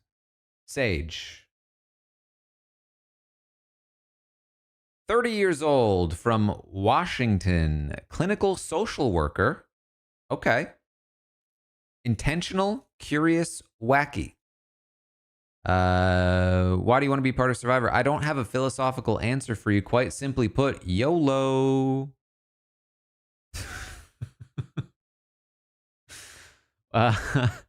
What prepared you? Depends on the facet of the game you're referring to. Physically, the military. Emotionally, the trauma. Socially, neurodivergence. Mentally, social work. Okay, that was interesting. Previous player identifies with most Marianne. People often mistake me as an optimist because of my upbeat energy and quirkiness. Like Marianne, that causes people to assume I'm naive and fragile. Also like Marianne, I don't feel the need to prove these people wrong. Rather, I like to play the long game. Time always tells. Meanwhile, I invest my energy into people who actually want to get to know me. I hope to play like Marianne, lead with my spirit, not my ego. Can I talk about for a moment how strange it must be in general to be on television, but also to be one of these former players? Let's say I am Marianne and I'm reading this bio. And it's like Marianne, this causes people to assume I'm naive and fragile. And I'm like, whoa. Whoa, I never said that. What do you mean people will assume I'm naive and fragile? Like Marianne, I lead with my spirit, not my ego. My spirit? What do you mean? Just like people who just like assume things of you. Not to say that she is wrong necessarily. It just must be so funny to read these things. I think I'm like this person. Like if somebody was like, I think I'm like Taran because he, you know, I don't know. I don't know what people would say. But it must be strange. Someone who can find humor, especially in the, let's call them sooty moments. I don't have hobbies per se. Hopefully I spelled that correctly. I love this. I love this. But in general, I like trying new things. I'll usually hyperfixate on a game. Used to be Among Us, now it's Codenames. Okay, future Goose Blood on the Clock Tower player. Why are Kelly and Riley hugging again? What's something you never know from looking at you? That I was in the military and I have a twin. I mean, certainly could have never guessed she had a twin because that's unguessable. Yeah, I don't think I would have guessed that she was in the military. I wasn't like that surprised when I heard it, but fair enough. Who is your biggest inspiration and why? Oh, geez, that's a big question. At the risk of sounding like a total cornball, I'm constantly finding myself inspired by the people around me. I have to shout out my partner, though. The relationship we built together is a constant source of inspiration. He made me feel safe enough to find myself again. Most special gift anyone has ever given me. Sorry. Anyone has ever give me. I'm annoyingly persistent. Interesting bio. Okay. Pet peeves. Numbered. Ooh, I like numbered. Very broadly speaking, the patriarchy. I'm already on board. Here's why. Number one, it's numbered. Number two, she called out that it's broad and thus understands that it's funny to say something like the patriarchy. She's not actually like genuinely trying to be like, well, my pet peeve is people who are men who act like they're better. Like, no. The patriarchy. Number two, people who instantly roll their eyes at me saying the patriarchy. Okay. She does have a people who, but we've got a theme going, which I'm into. Number three, people who don't put away their shopping carts. Uh-oh.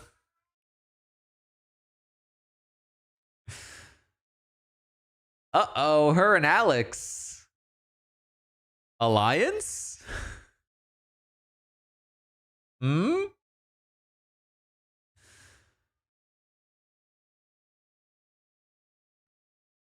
Okay, these are some good pet peeves. She does people who a couple times.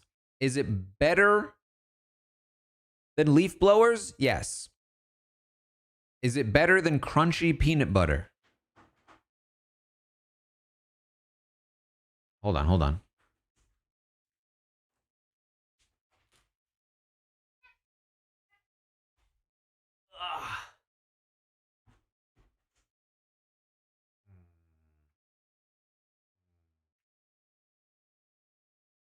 What are your pet peeves? What are your pet peeves?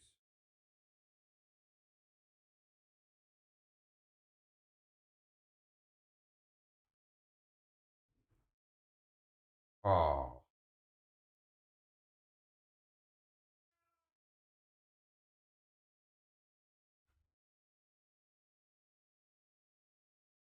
Oh. Are your pet peeves when I'm streaming and you don't get to lay in my legs? Because for some reason you don't like sitting on my lap when I'm in an office chair?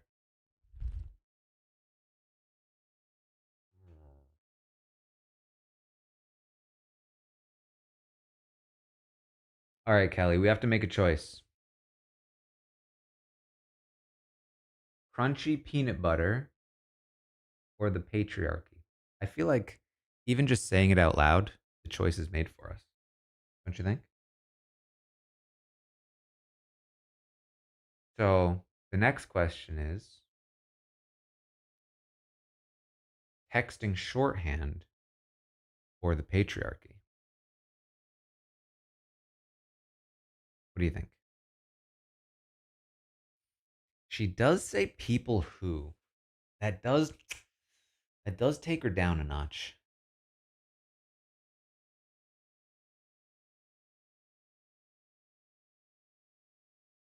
And I will also say her shopping cart pet peeve, not quite as good as Alex's. Alex's was slightly more specific. It also didn't fit the theme. Vince just asked Morgan if she would still be friends with him. I don't know, because I just didn't. For one, you were way better for my game than Zach. I already knew that, which is why I had already told you. Right. Like,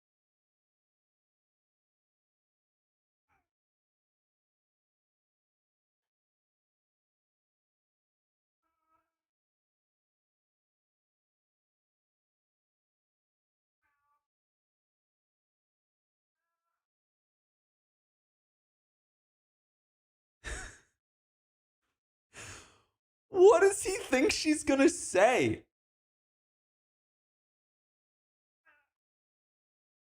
This is the guy.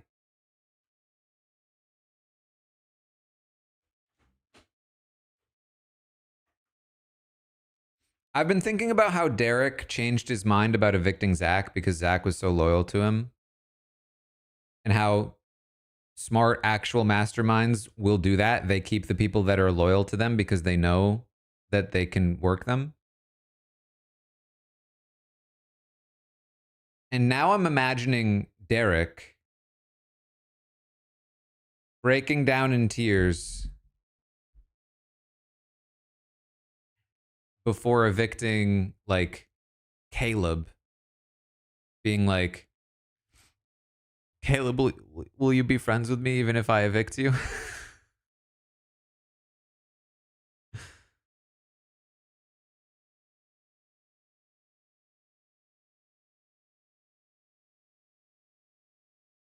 And yeah, that's the thing. Like, the Blockbuster exists. Like, what are you doing? You apologize after, bro.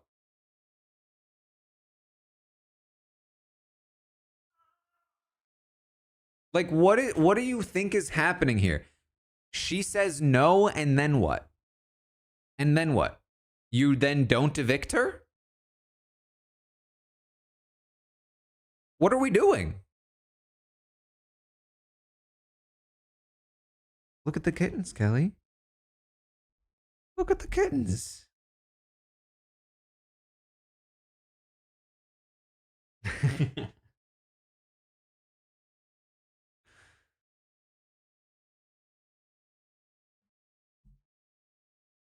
Hold on, I gotta switch to no headphones.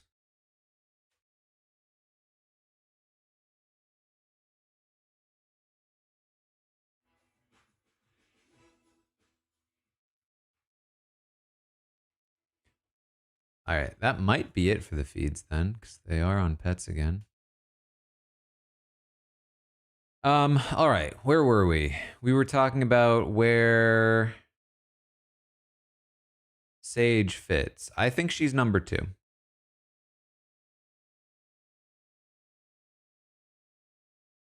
Patriarchy.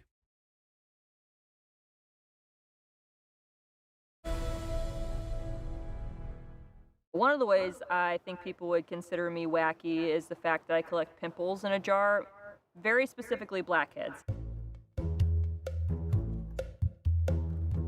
I actually grew up in a small country town in North Carolina. Neither of my parents are from North Carolina. My dad's from California, my mom's from Jersey, so kind of stuck out like a sore thumb just naturally. In the South, if you're a woman, you stay in this lane. If you're a dude, you stay in this lane, and I didn't really fit in either lane. I joined the military straight out of high school and then deployed to Afghanistan shortly after. One thing that the military did teach me is embrace the suck. I keep so when thinking things about are it. extra sucky, I'm extra happy. I've been told a lot that when they first see me, they think I'm gonna be the B word. And I think it's just because I have an unfortunate resting face, also a lot of Botox in my forehead. And then they get to know me and they're like, you're kind of weird. And I'm like, I know, you just gotta get to know me. I'm very annoyingly persistent, and once I set my mind to something, I don't give up. And I've already set my mind to winning $1 million, so I feel pretty confident that I'm gonna find a way to make it happen. I'm sorry, I barely heard anything she said after the first sentence.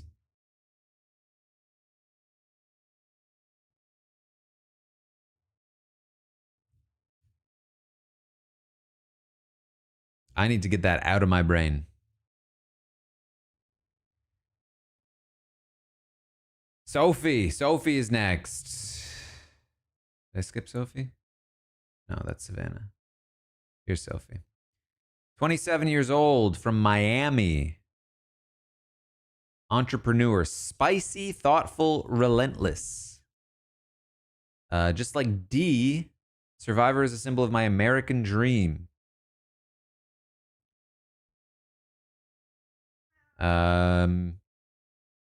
Leaving the Miami bubble helped prep her. It was a culture shock.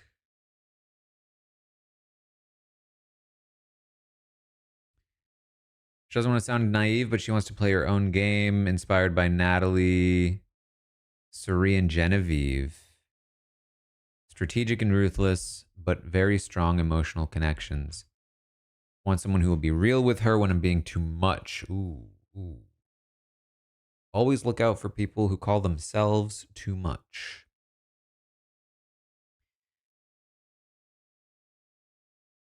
Running, salsa dancing, pickleball, watching Real Housewives. Seen every Real Housewife and Marvel movie. Uh-oh. Uh-oh. Who was it? Nate?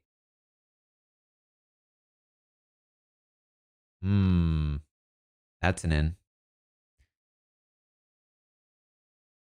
in. Inspiration, grandma. You'll be Soul Survivor because she can split emotion from game. Not coming in with muscles, athletic background, but knows how to talk. Well, luckily for... Wait. Oh, crap.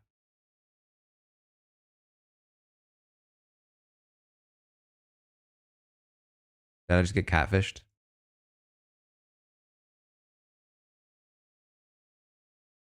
No, I chose the right one. Woo!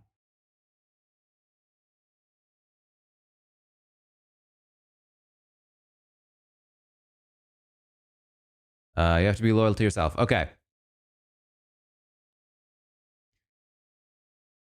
Pet peeves. We're numbered again. Here we go. Number 1, men with Peter Pan syndrome. Get off the dating apps and stop terrorizing my beautiful single friends. Hold on.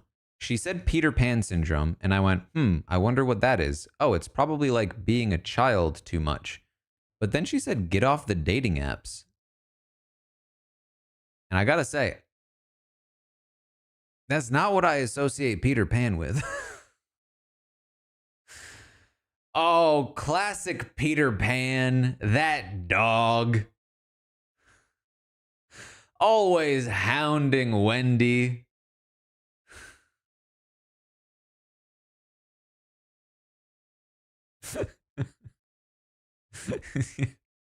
we really gotta take the phone from that guy Peter Pan. He just will not stop with those dating apps.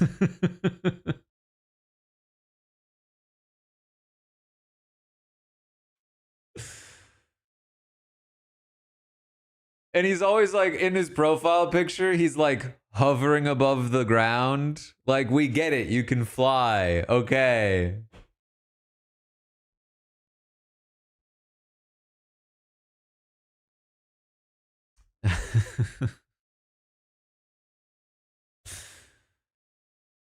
All right, let's see if there's an official definition that we can verify here.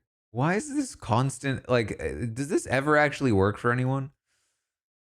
Peter Pan syndrome, pop psychology term used to describe an adult who is socially immature. It refers to never growing adults who have reached an adult age but cannot face their adult sensations. I feel like this is like Disney adults, which tracks because Peter Pan, you know, is kind of is Disney, you know?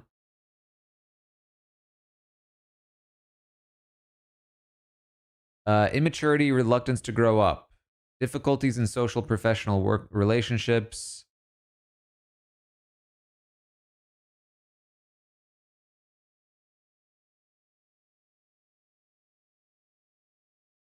All right, hold on. Dating. Nope, no dating apps.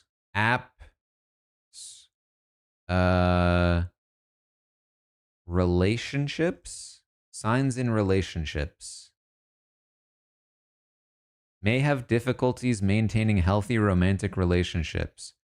Struggling to express their emotions. Place an unfair burden on their partner. Issues maintaining long-term relationships? Still, I feel like this doesn't quite track. Number 2, people who don't return their shopping carts. You're kidding me.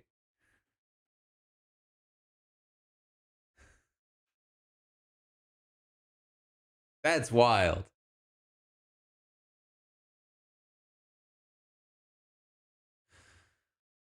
That's actually wild. Unfortunately, if you have repeat pet peeves, it lowers the overall value of said pet peeves. Sage is clinging to that number too, because crunchy peanut butter is starting to look nice and fresh now.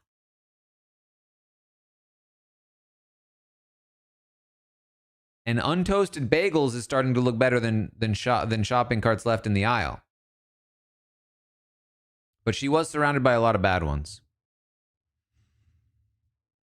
Men with Peter Pan syndrome, get off the dating apps and stop terrorizing my beautiful single friends. I just need more details. You know what I mean? I just need more details. I feel like I could be so on board with that, but then instead of more details, you gave me number 2 people who don't return their shopping carts, and that is just not original enough on this cast.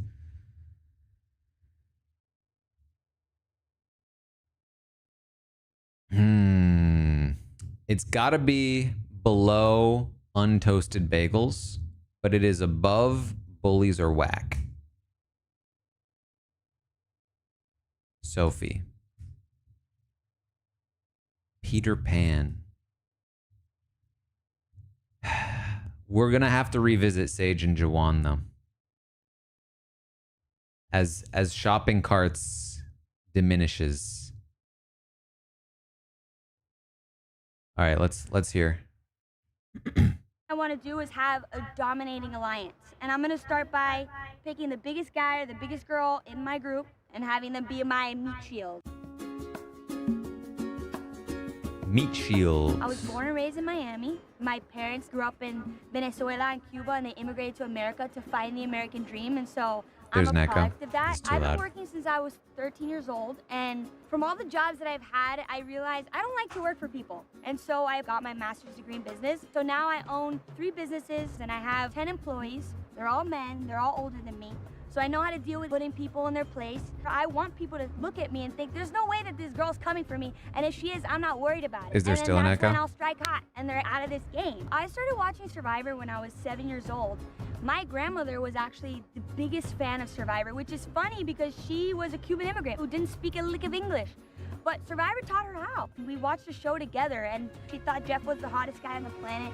When I would tell her that I wanted to play this game, I would tell her, Lita, I'm gonna bring home the million. And she's like, don't worry about the money, just bring home Jeff. All right, okay. Who's next? Shannon.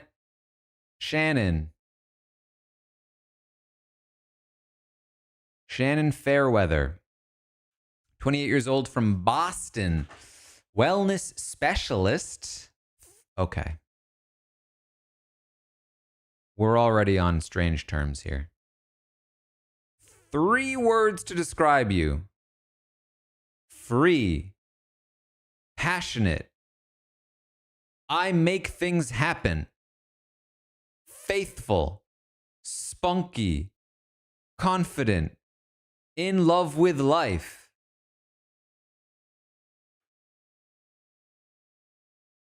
I mean, excuse me?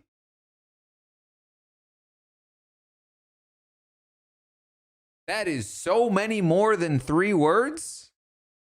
Some of your words are more than 3 words on their own.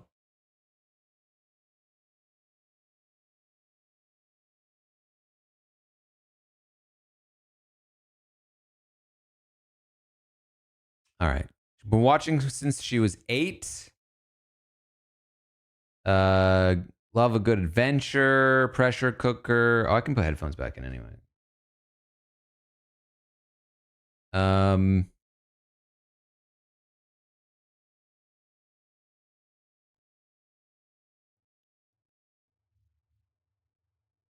Unique perspective on life.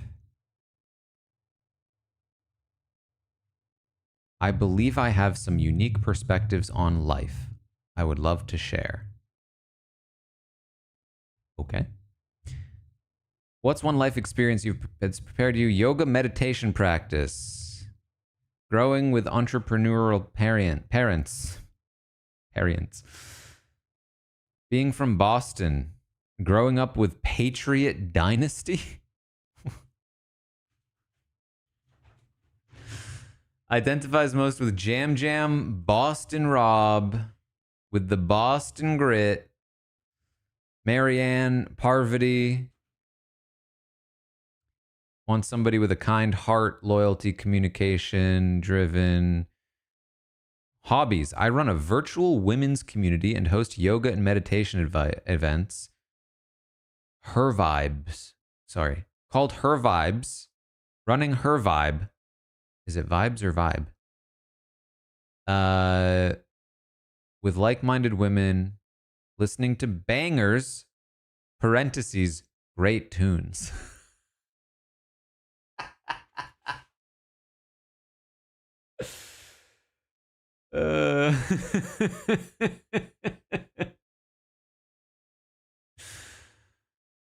Oh boy. Bruins games with my brothers. Disney World, a good sunsets. Family owns a 4-floor sports bar that Boston Rob worked at.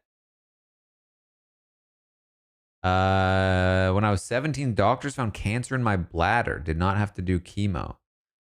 Used to be on antidepressants before I found my love for travel, meditation, and God. I remember being in the womb.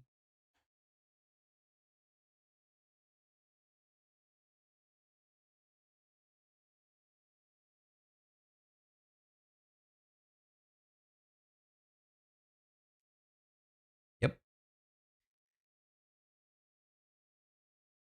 God, universe, great spirit, mother nature, the divine is why I'm here. Magic is real. I'm constantly inspired by life. I'll be the sole survivor because of who I am. All right, here we go.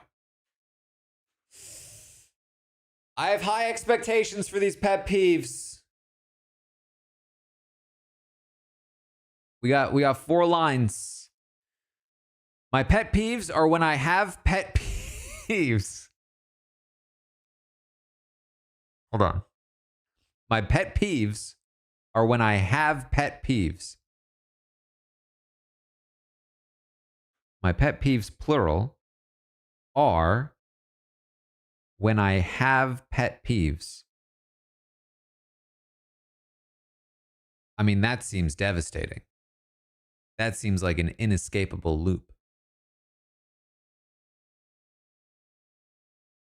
All right. I am working on loving myself and others for who they are unconditionally. But snoring, negativity, and being able to hear muffled TV when trying to sleep has been known to annoy me. Working on it. Okay. So, for sure, her and her boyfriend have had an argument about him watching TV while she's trying to sleep, right? Like, for sure.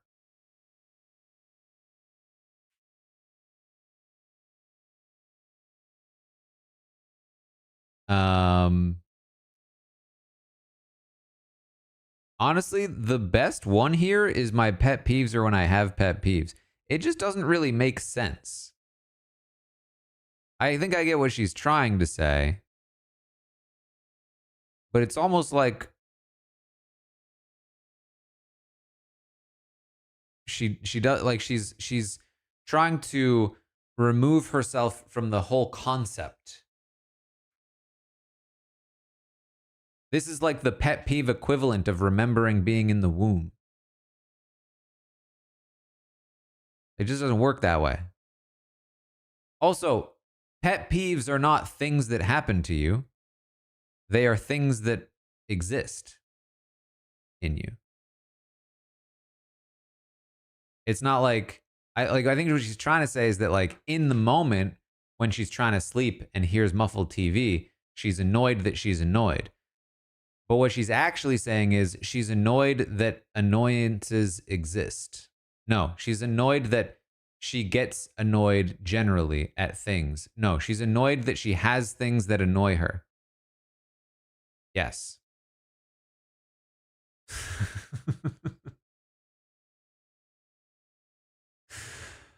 All right, Shannon.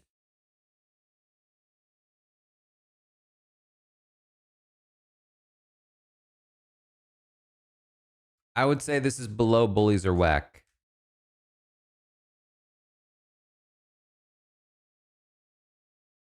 Because pet peeves are great. And she shouldn't be pet peeved by them. I'm like this hippie, spiritual, love the energy of the moon, love the energy of the earth. I'm also a Virgo, if that means anything to anyone. My parents own a sports bar, and way back when, one of our bartenders decided to go on a little show called Survivor, and that bartender ended up being Boston Rob. So Survivor has been like way back when you were like 3 years old, no? stalking me my whole life. I'm the oldest of 3, and I'm the only daughter.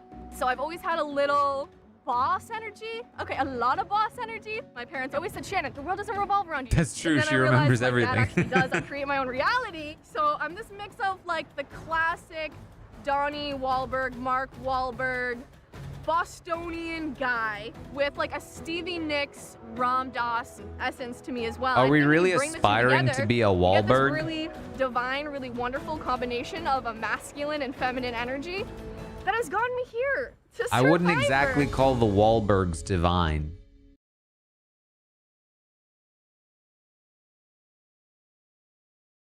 All right, who's next? It is Savannah.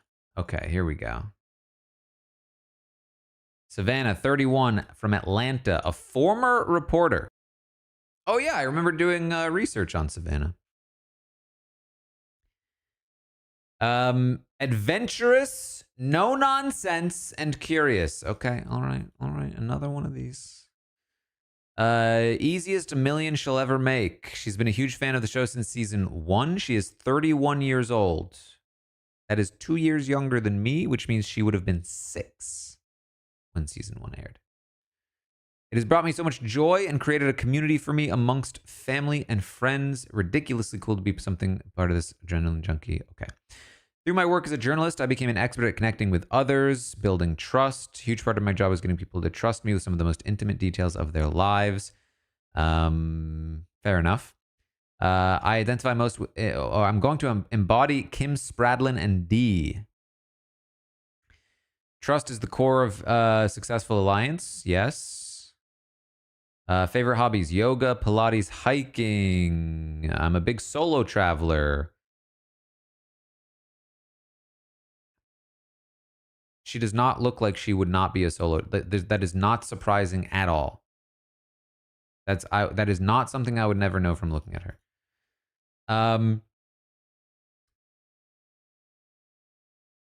Just lots of explanation about that. Biggest inspiration: my parents. Successful business. She's under the radar physical threat with a social game that will get her to the end. Okay, honestly, pretty generic bio. I liked up here. I liked this bit. And kind of this bit, but the rest was fairly generic. All right, pet peeves. When people who have the middle seat on a plane pressure you to trade your window aisle seat. Yes. Yes. Solid. Not people who, but when people. And that is very annoying. Middle management. Fair. And constantly being late. This is good. She has a good specific one. She has a good generic one. And then she has a pretty common one. But at least she says consistently being late and not people who are late. Which is nice. Okay. I'm going to say that's better than Peter Pan. I'm going to say it's better than untoasted bagels because of the negatives that came along with that one. I'm going to say it's better than shopping carts because shopping carts has been devalued. Is it better than leaf blowers and biscuit cans?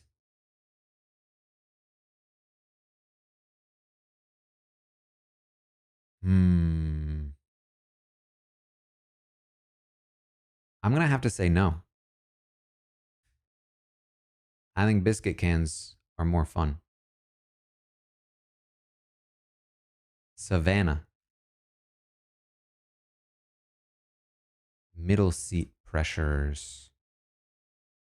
Middle seat pressure. Did I see Steven's tweet about me/my book? No.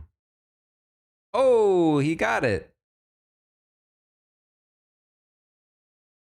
Look how scholarly it looks to be watching, to be reading my book.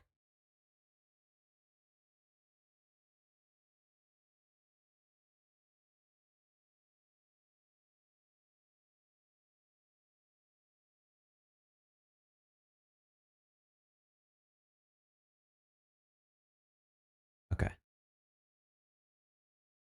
Let's watch Savannah. I know that I probably come across as someone who doesn't like the outdoors, who doesn't like to get dirty, but honestly, for $1 million, I've done a hell of a lot worse for a hell of a lot less. I'd say so. Does she? I feel like she looks like just a normal person who might very well be a person who goes outside. I don't know.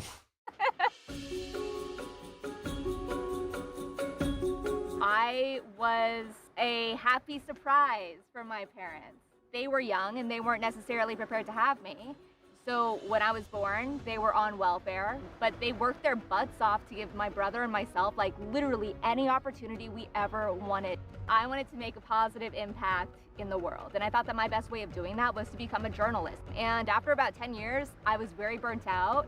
And I decided, let's leave that chapter behind. So right now, I'm actually working as a marketing specialist for my parents' company. My parents still helping me out. I'm 31 years old. Have a strategy going in. Started working for her parents. Stressful of a situation as possible, even for my allies. So I'm gonna sow like seeds of paranoia. I'm not afraid to take someone's jacket in the middle of the night and maybe misplace it. And I'll have the shoulder to cry on when they're ready to talk to their daughter or their best friend or their confidant. A jacket thief. Interesting. Interesting. All right, next, Steven. 35 years old, from Denver, rocket scientist. Optimistic, outgoing, empathetic. Is here for discovery as an aspiring lunar landowner. As in, like, somebody that buys a plot of land on the moon? Or no, as somebody that lives on the moon?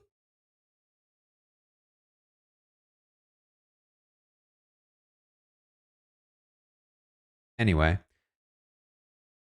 It's a journey into the unknown, adventure of a lifetime, ultimate test of character.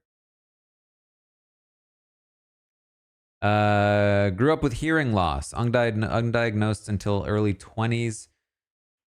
Had to concentrate extra hard on what people were saying. Identifies with Rupert's ability to be unabashedly himself and Tyson's sense of humor.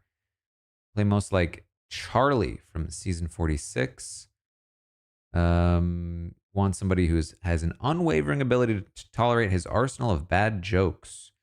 Likes making music, competitive dodgeball, snowboarding, horror movies, shouting at the moon to assert dominance, and vibing with my golden retriever, Rupert. When I'm not working on technologies to pioneer the frontiers of the moon and Mars, I'm hustling as a musician. Like spicy foods. This surprises people since I look like someone who prefers saltine crackers and a glass of milk. I guess so. I mean, liking spicy foods is not exactly like a defining characteristic, but okay. 99-year-old grandpa survived the Battle of Iwo Jima. I bring a unique blend of left and right brain skills. Will let me connect with people on both sides of the brain spectrum. It's a very strange way to say that. All right, pet peeves. Close-minded people. No. Open mouth chewers. Story one-uppers. And moon landing deniers. Okay. This was almost one of the worst ones. He clawed it back a little bit with moon landing deniers. It's obviously personal for that guy, the rocket scientist. But all of these other, like literally all three of these, I've seen about 15 times in Survivor Bio Pet Peeves. No good. Moon landing deniers, we got something. And you could feel that is an actual pet peeve of his because he likes the moon and he sciences rockets. However, I don't know if it's enough to claw him back from an overall pretty bad pet peeve spectrum here. It's definitely not better than untoasted bagels. It's definitely not better than Peter Pan. Is it better than bullies or whack? Not really. Is it better than pet peeves?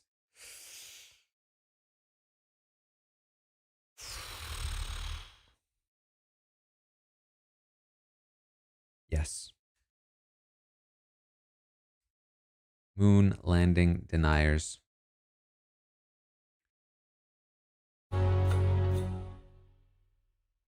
Survivor is like a deep space exploration mission, except instead of a bunch of highly trained astronauts, you have 18 rascals that are conspiring to jettison each other outside of the airlock. I grew up in Denver, Colorado. I was kind of a nerd growing up. I am currently an aerospace engineer, and I work with NASA on tons of different studies, trying to get humans to go to the moon and Mars and beyond. On the side, I'm a musician, and I've been making music for my entire life. Survivor watch party, let's go! I have a dog.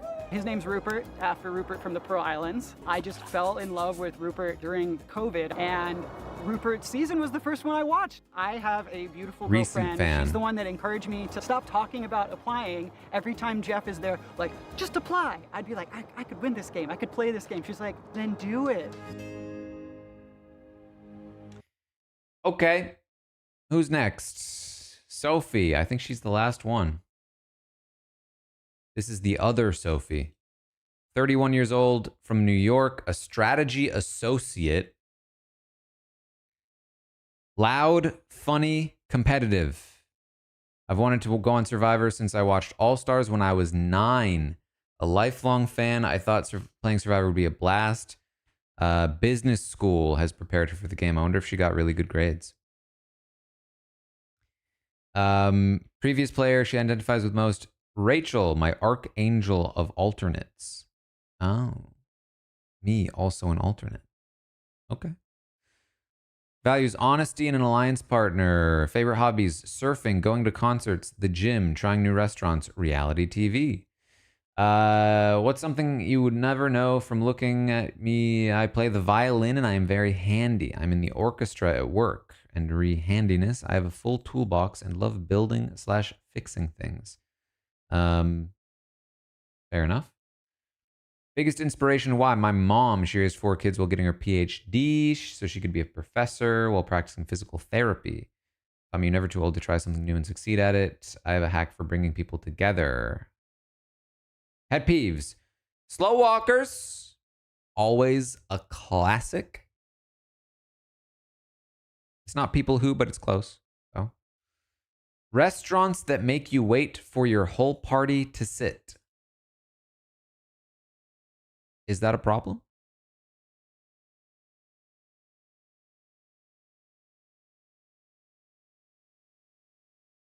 Shouldn't you have to wait for your... Well, it depends. Is it a busy restaurant? If it's not a busy restaurant, then yeah, that's obnoxious. But if it's like a packed restaurant, we can't be holding a table waiting for somebody to show up.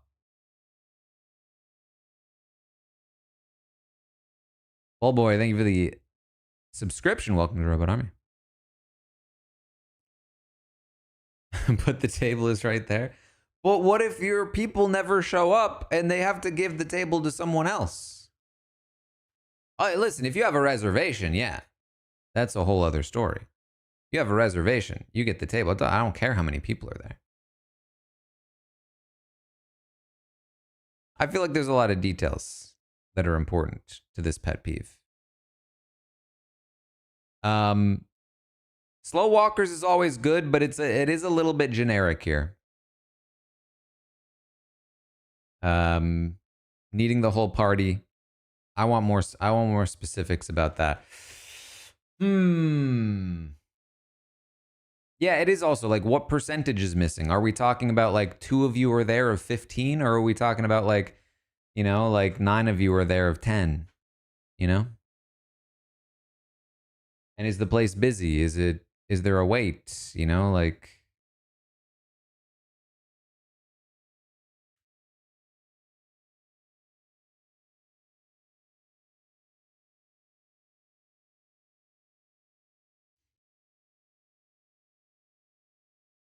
all right. Is it better than untoasted bagels? I'm going to say yes, because slow walkers is always good. Is it better than shopping carts? Yes. Shopping carts is too well-trodden territory at this point. I think I'm going to place her below Savannah and middle seat pressure.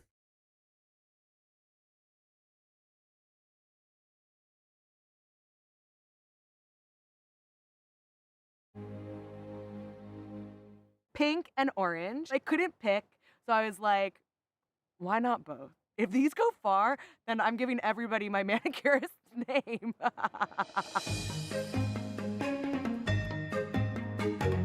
I live in New York City, went to business school, and I've been in corporate America since I graduated undergrad. I'm in these New York City streets dating, which is sometimes great, sometimes so much fun, like you never know who you're gonna meet out. And then sometimes it's like you're getting ghosted and you wanna like text one of those boys like, how dare you do this to me? I grew up outside of DC. I wonder if she'll get along with the other Sophie. I've been watching Survivor with my family since And they elementary can talk school. about Peter I remember Pans. watching Rob and Amber canoodling on More screen, Rob and my fans. mom being like, I can't believe they're showing this on TV. And then I think it spurred her to like giving like the birds and the bees talk with me. We do like a family Survivor competition every Christmas, and I am not allowed to participate anymore because now I've gone pro.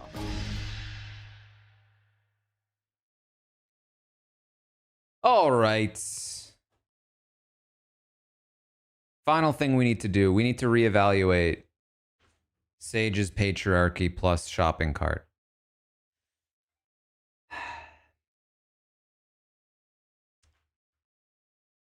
Let's remind ourselves. Let's refresh for Jawan.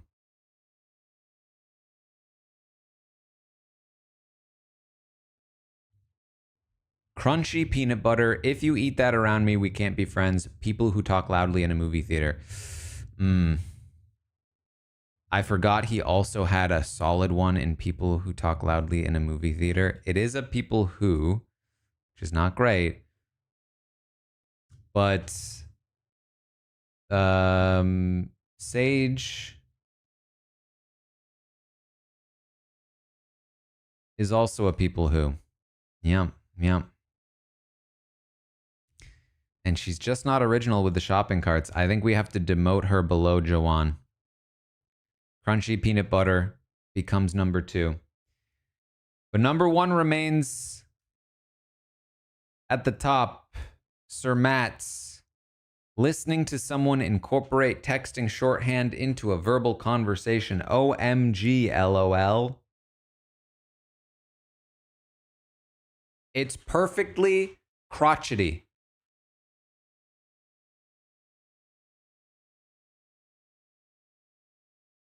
It's exactly what I would expect from this man in a good way.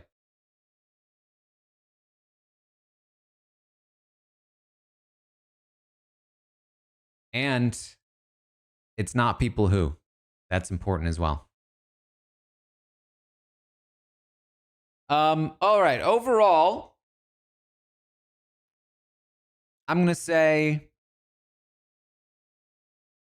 fairly weak pet peeve cast, but I think better than last year.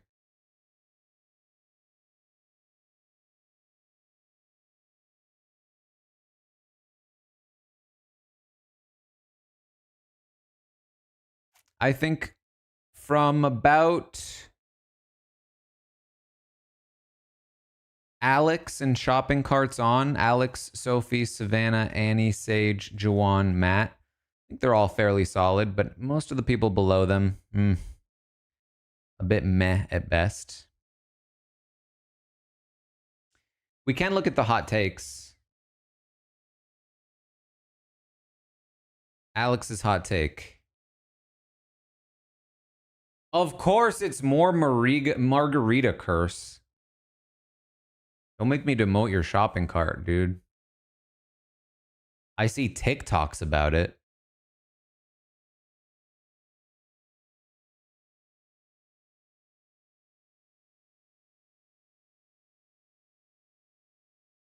If I have to have a whole segment about the margarita curse from Alex, I'm not going to be happy.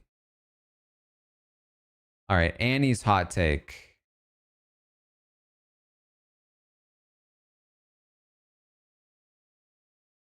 What is she even saying? I don't see any hot takes yet. She's just talking about things. What? If I were more of a super fan, I think I could come up with something pretty cool, which is why now that I'm on the show, I'm going to go back and watch all the see.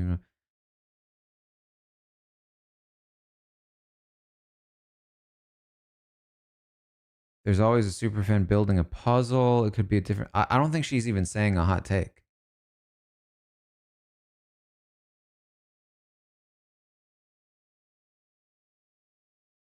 Oh, she hated the summit. That's a hot take. Not really. All right. How about Jason? Give us something good here. My hot take is that advantages that include block a vote, steal a vote, extra vote are stronger than idols.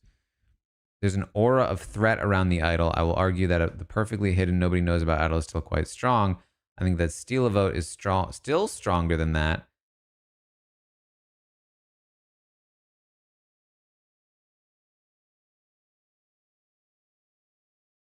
All right. He gets points for this being, I think, a genuine hot take. But then I take points away for, I think, it being a wrong take. It's a narrow line to walk, the hot takes. Because it's hard to be hot without being wrong. But it is possible.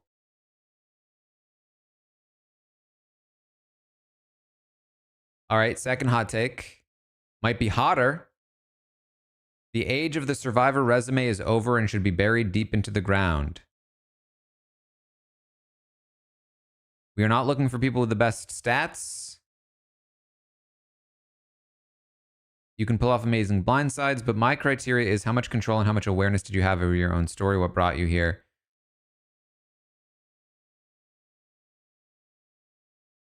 This is a bit of a mess of a hot take, in my opinion.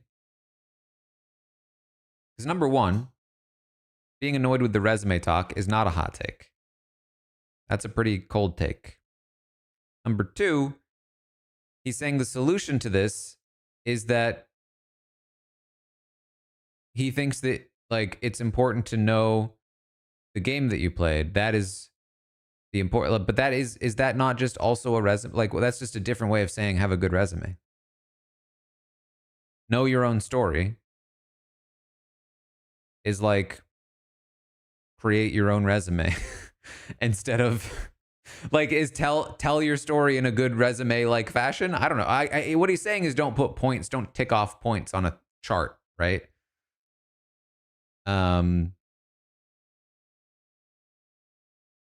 Which makes some amount of sense, but like you still have to be able to tell your story, and when you tell your story, you're going to list points that you think are good, right?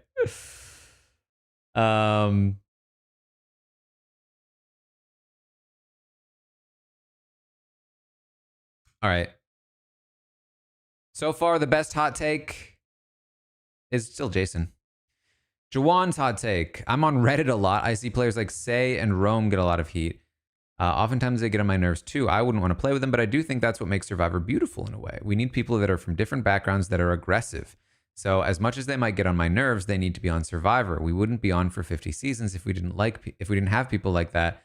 Now watch it. I just like this guy. I just feel like I would get along well with Jawan. I feel like I could be buds with Jawan. I feel like we just get each other. How would you deal with a rogue element like that? You read my mind. I still don't know. I wish I could give you an answer. I could go back and forth between wanting to use them as a shield, but at what point, if they're going to be actively targeting me? I like this. I think this is a genuine hot take while also being a correct take.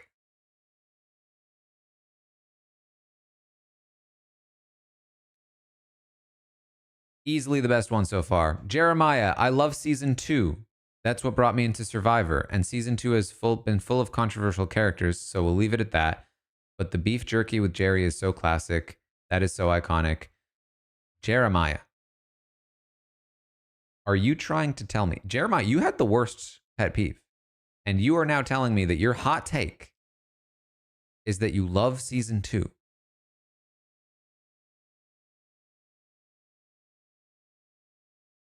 The most watched season of the show?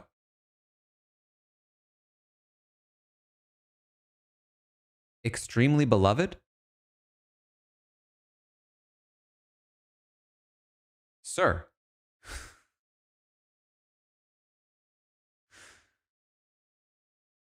Christina's hot take. Sandra, I love you so much. I really do. I promise. Oh, I thought she was going to say I love Sandra was her hot take. But apparently it's not. Now we're getting hot. But I don't know if she should have won her first season. A Johnny Fairplay fan? Another Rupert fan? Back then, a lot more things that went on. Back then, a lot more things that went on then that are acceptable now weren't then, and that's why she won. Things were acceptable. But, like, I don't know that she should have gotten that first one. Is this Mike asking, should Lil have won? She played her game. She really did play her game, and it wasn't her fault that she had to be in that outfit. Oh, that's funny. That's funny. I like Christina. That was a funny take. I'm still a little bit confused as to what she's saying, like who she actually thinks should have won and why she thinks that Sandra. Things went on then that are acceptable now. Like, did Sandra do something that was acceptable now that wasn't acceptable then? Or is she saying that Johnny Fairplay did something? I don't know. I don't know what she's saying, but it's funny. Matt, all right, our top pet peever. We'll throw a real historic one that we can walk away from. I liked Russell. I did. I thought, you know what? He deserved to win the game. So what if he was a villain? He deserved to win the game. But there's a definite polarization on there on if you like Russell or not, but he's yesterday's news at this point. I wouldn't say that's a hot take as much as it is an uninformed one. But he seems to recognize that, which could turn it back into a hot take if he can defend it well, but I'm not seeing much defense. One move that I liked, and I don't think he got any credit for, and I think he got a bad rap, was when Chris completely stole the entire season from Devins. That was Devins' season. Devins was absolutely going to win that season, and then some guy who got voted out third and spent his entire season on Exile Island or Redemption Island or whichever one it was, comes back in, does everything right for about a minute and a half, and then he steals the season because he put himself in the fire making. The fire making was still relatively new at that point, but nobody had thought to do that. They had. It was at that point just a bat. Not really. They had talked about it. And he said, the only reason I'm going to... Okay. But I think you've got a group of people who don't like fire making, which I disagree with. I love it. Okay, that's a hot take. That's literally fire hot. I think it needs to stay. And then you've got a group of people who thought Chris was basically absent the entire season, doesn't deserve to win, which I disagree with. He won, he did what he had to do, and I say it was a brilliant move. And people say that sucked, that was stupid, it ruined the season. Good for Chris. I feel bad for Devins because I love Devins. Bad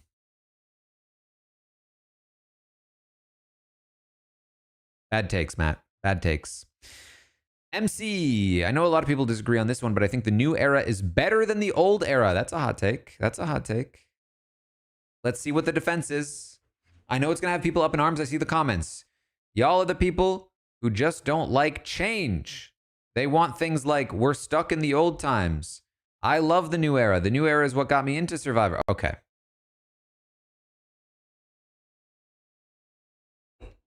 I was on board for this. I was. I think new era is sometimes overhated. I was ready for a good hot take here, but I am sorry. Not allowed to have this take if you didn't watch the old era at the time. Just not allowed. You can't come in on the new era and then say, hey guys, new era is better than old era. Yeah, you weren't here for it. What do you mean? Nah.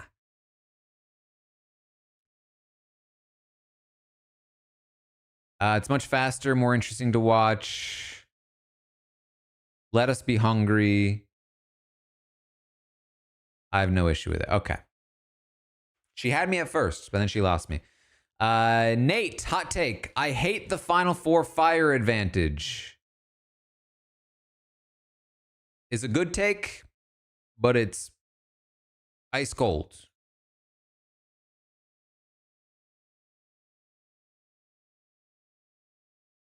Yeah. Nicole. Oh my God, I have so many.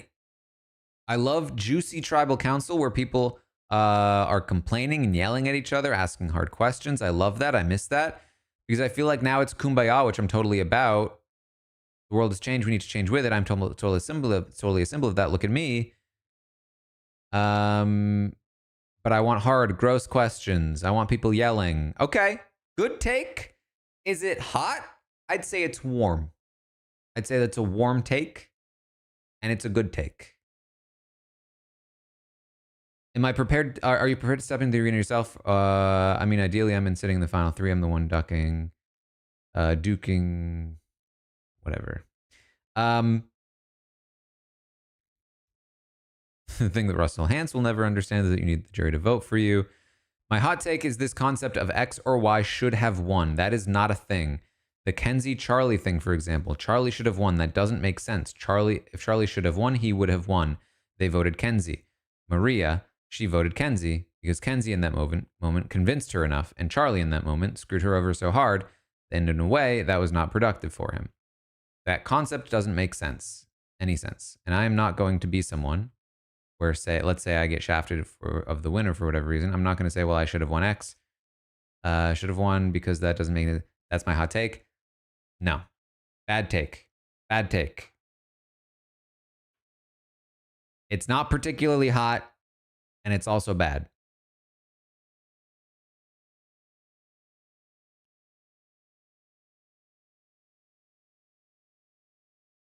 This is a kind of take. You see this a lot, especially on Survivor, because Survivor has an edit. You don't see the live feeds. So it's a lot easier to like imagine things are the direct result of other things. On Big Brother, we know the truth, right? Like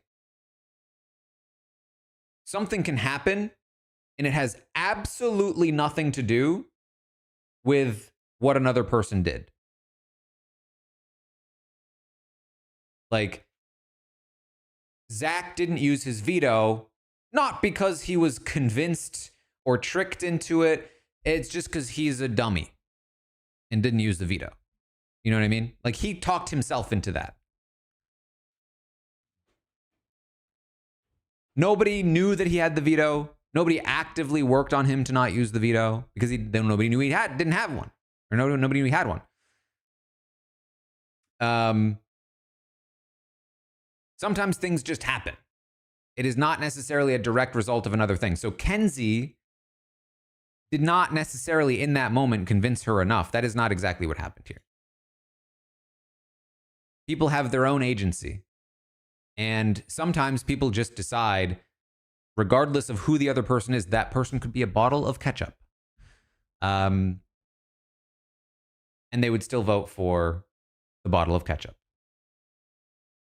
And that doesn't mean necessarily that like the person that they're voting against did anything wrong either. We know this. This is not a tough concept. We see this all the time on Big Brother, and it's harder to catch on Survivor, but we see it all the time on Big Brother. Why does Kelly hate Rachel? Why will Kelly never vote for Rachel in a final two?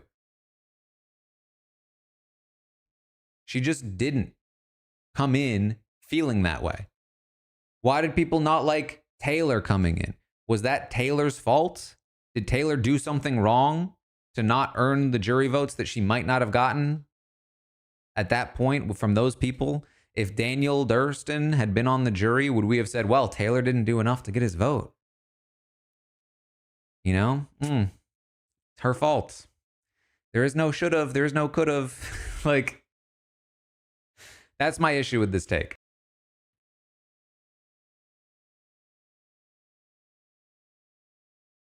All right, Rizzo.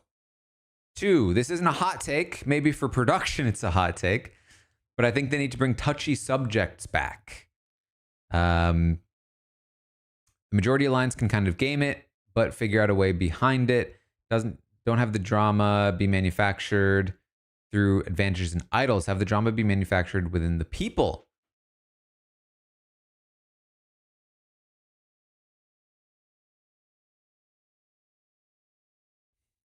He really likes touchy subjects. Is that a hot take? He's kind of right. It's not a super hot take. But I appreciate the acknowledgement that maybe it's more of a hot take for production. I think my hot take, and I think this is a hot take now, because of the winners that we've recently gotten. And when I was bored too, I was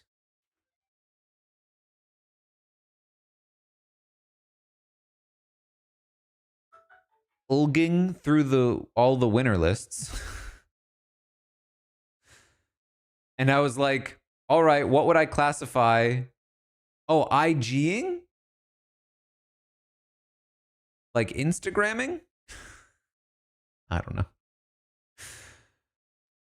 All right, what would I classify this winner as in terms of social, strategic, physical? Is this a physical winner, social winner, strategic winner? I think 5 out of the 7 I had are all social players. And I think the new era kind of favors social players that are really good at one-on-one interpersonal relationships.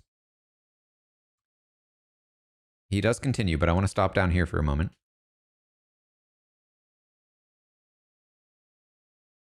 I think this is fair. But what I will say is, it's not usually that simple, right?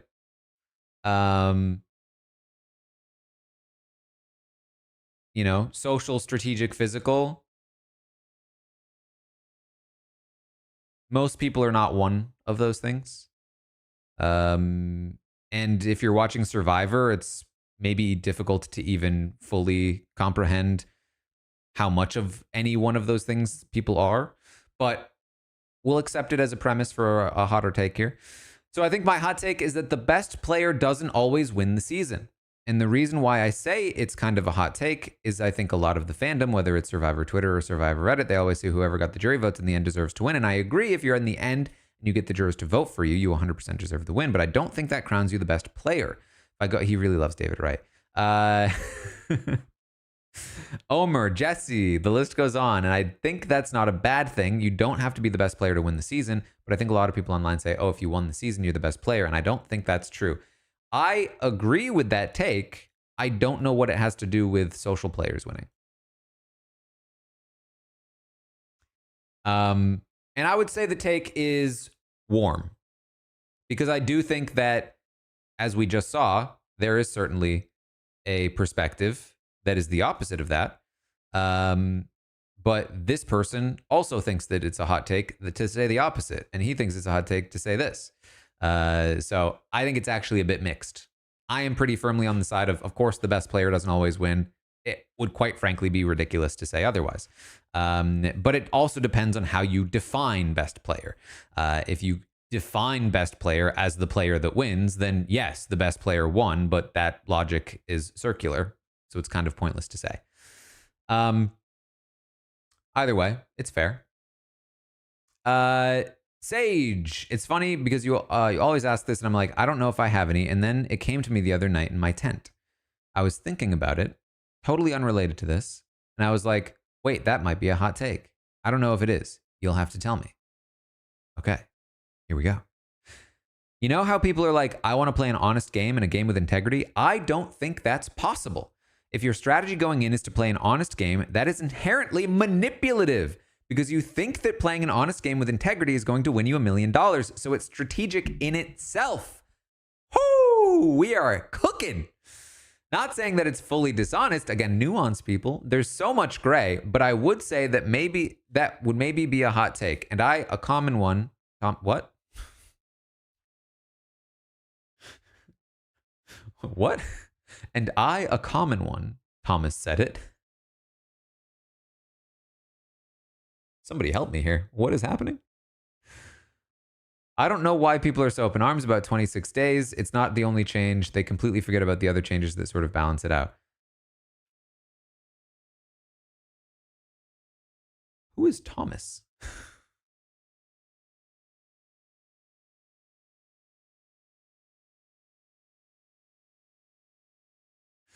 Even if you remove the I, who is Thomas? Oh, from last season. Okay. This is a great take. I think that 26 days is pretty hot, but I think it's also a pretty good take. And I don't know that I want to play with an honest game. I don't know that it's a hot take to like be annoyed by that. But I do think, like I say this all the time. Of course, it's inherently manipulative. I love that. So let's see. Let's compare it to Jawan's.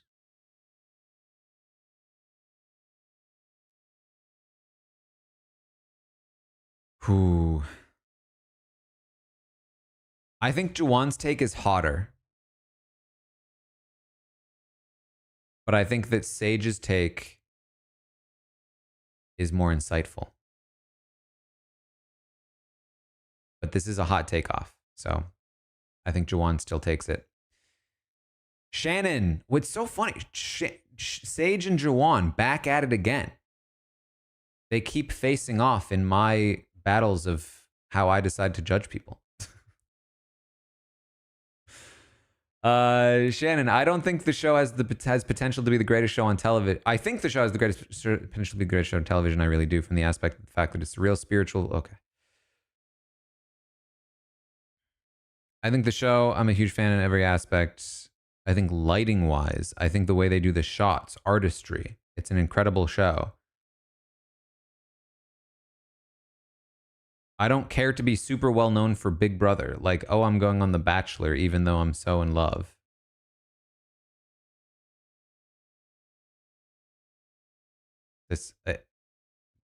Her hot take is that she's on the show Survivor and she thinks it's a great show.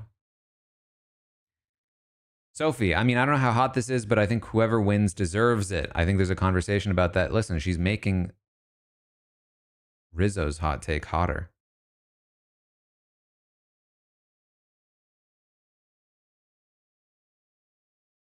Sophie, the Flint. Why are we taking away Flint from the losers? Why are we handicapping the losers? Makes no sense to me. Everything I've read about it, and we see it, starts a cycle where you're not eating, and then you're not performing well. Why are we handicapping the losers? Or sorry, what other sport do we handicap the losers? I'm always somebody who's rooting for a good game. This is a good take. It's not a hot take. You know how you can tell it's not a hot take? Because everything she's read about it says it's the right take. Steven, I don't know how hot or lukewarm this take. You be my thermometer. Okay. But I think players should not be forced to risk their vote. I think that if you go on a journey and you are not given the choice whether or not to play, I think that sucks. That's not a hot take. It's fair, but it's not a hot take. Jawan and Sage, take this one. Rizzo, not bad. All right. That's it. We talked plenty about Survivor at this point. I'm ready. I'm ready for the draft in a month. Ready to go. I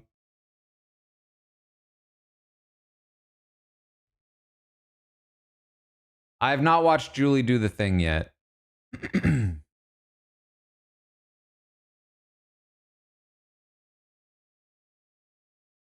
Let me see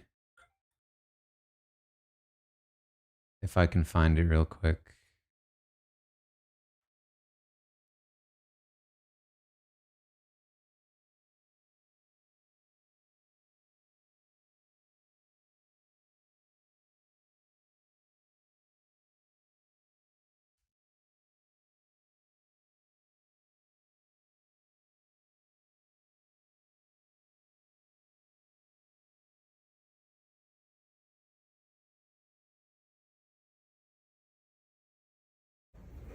This is tonight's BB Blockbuster.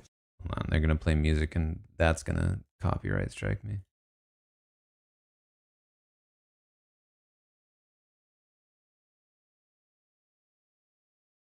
Rolling a ball down a board.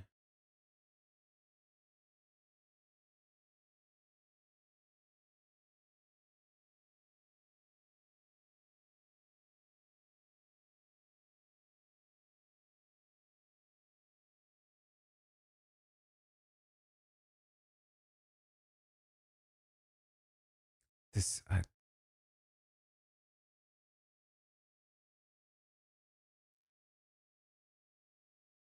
fairly crapshooty.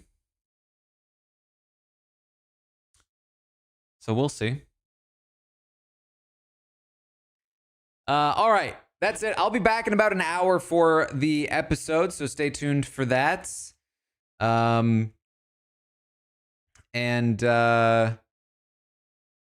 then we'll have the podcast. We'll have, all kinds of stuff. We'll have all kinds of stuff. So stay tuned. Thank you for joining me here for the Survivor Cast reactions. And I will see all of you very soon.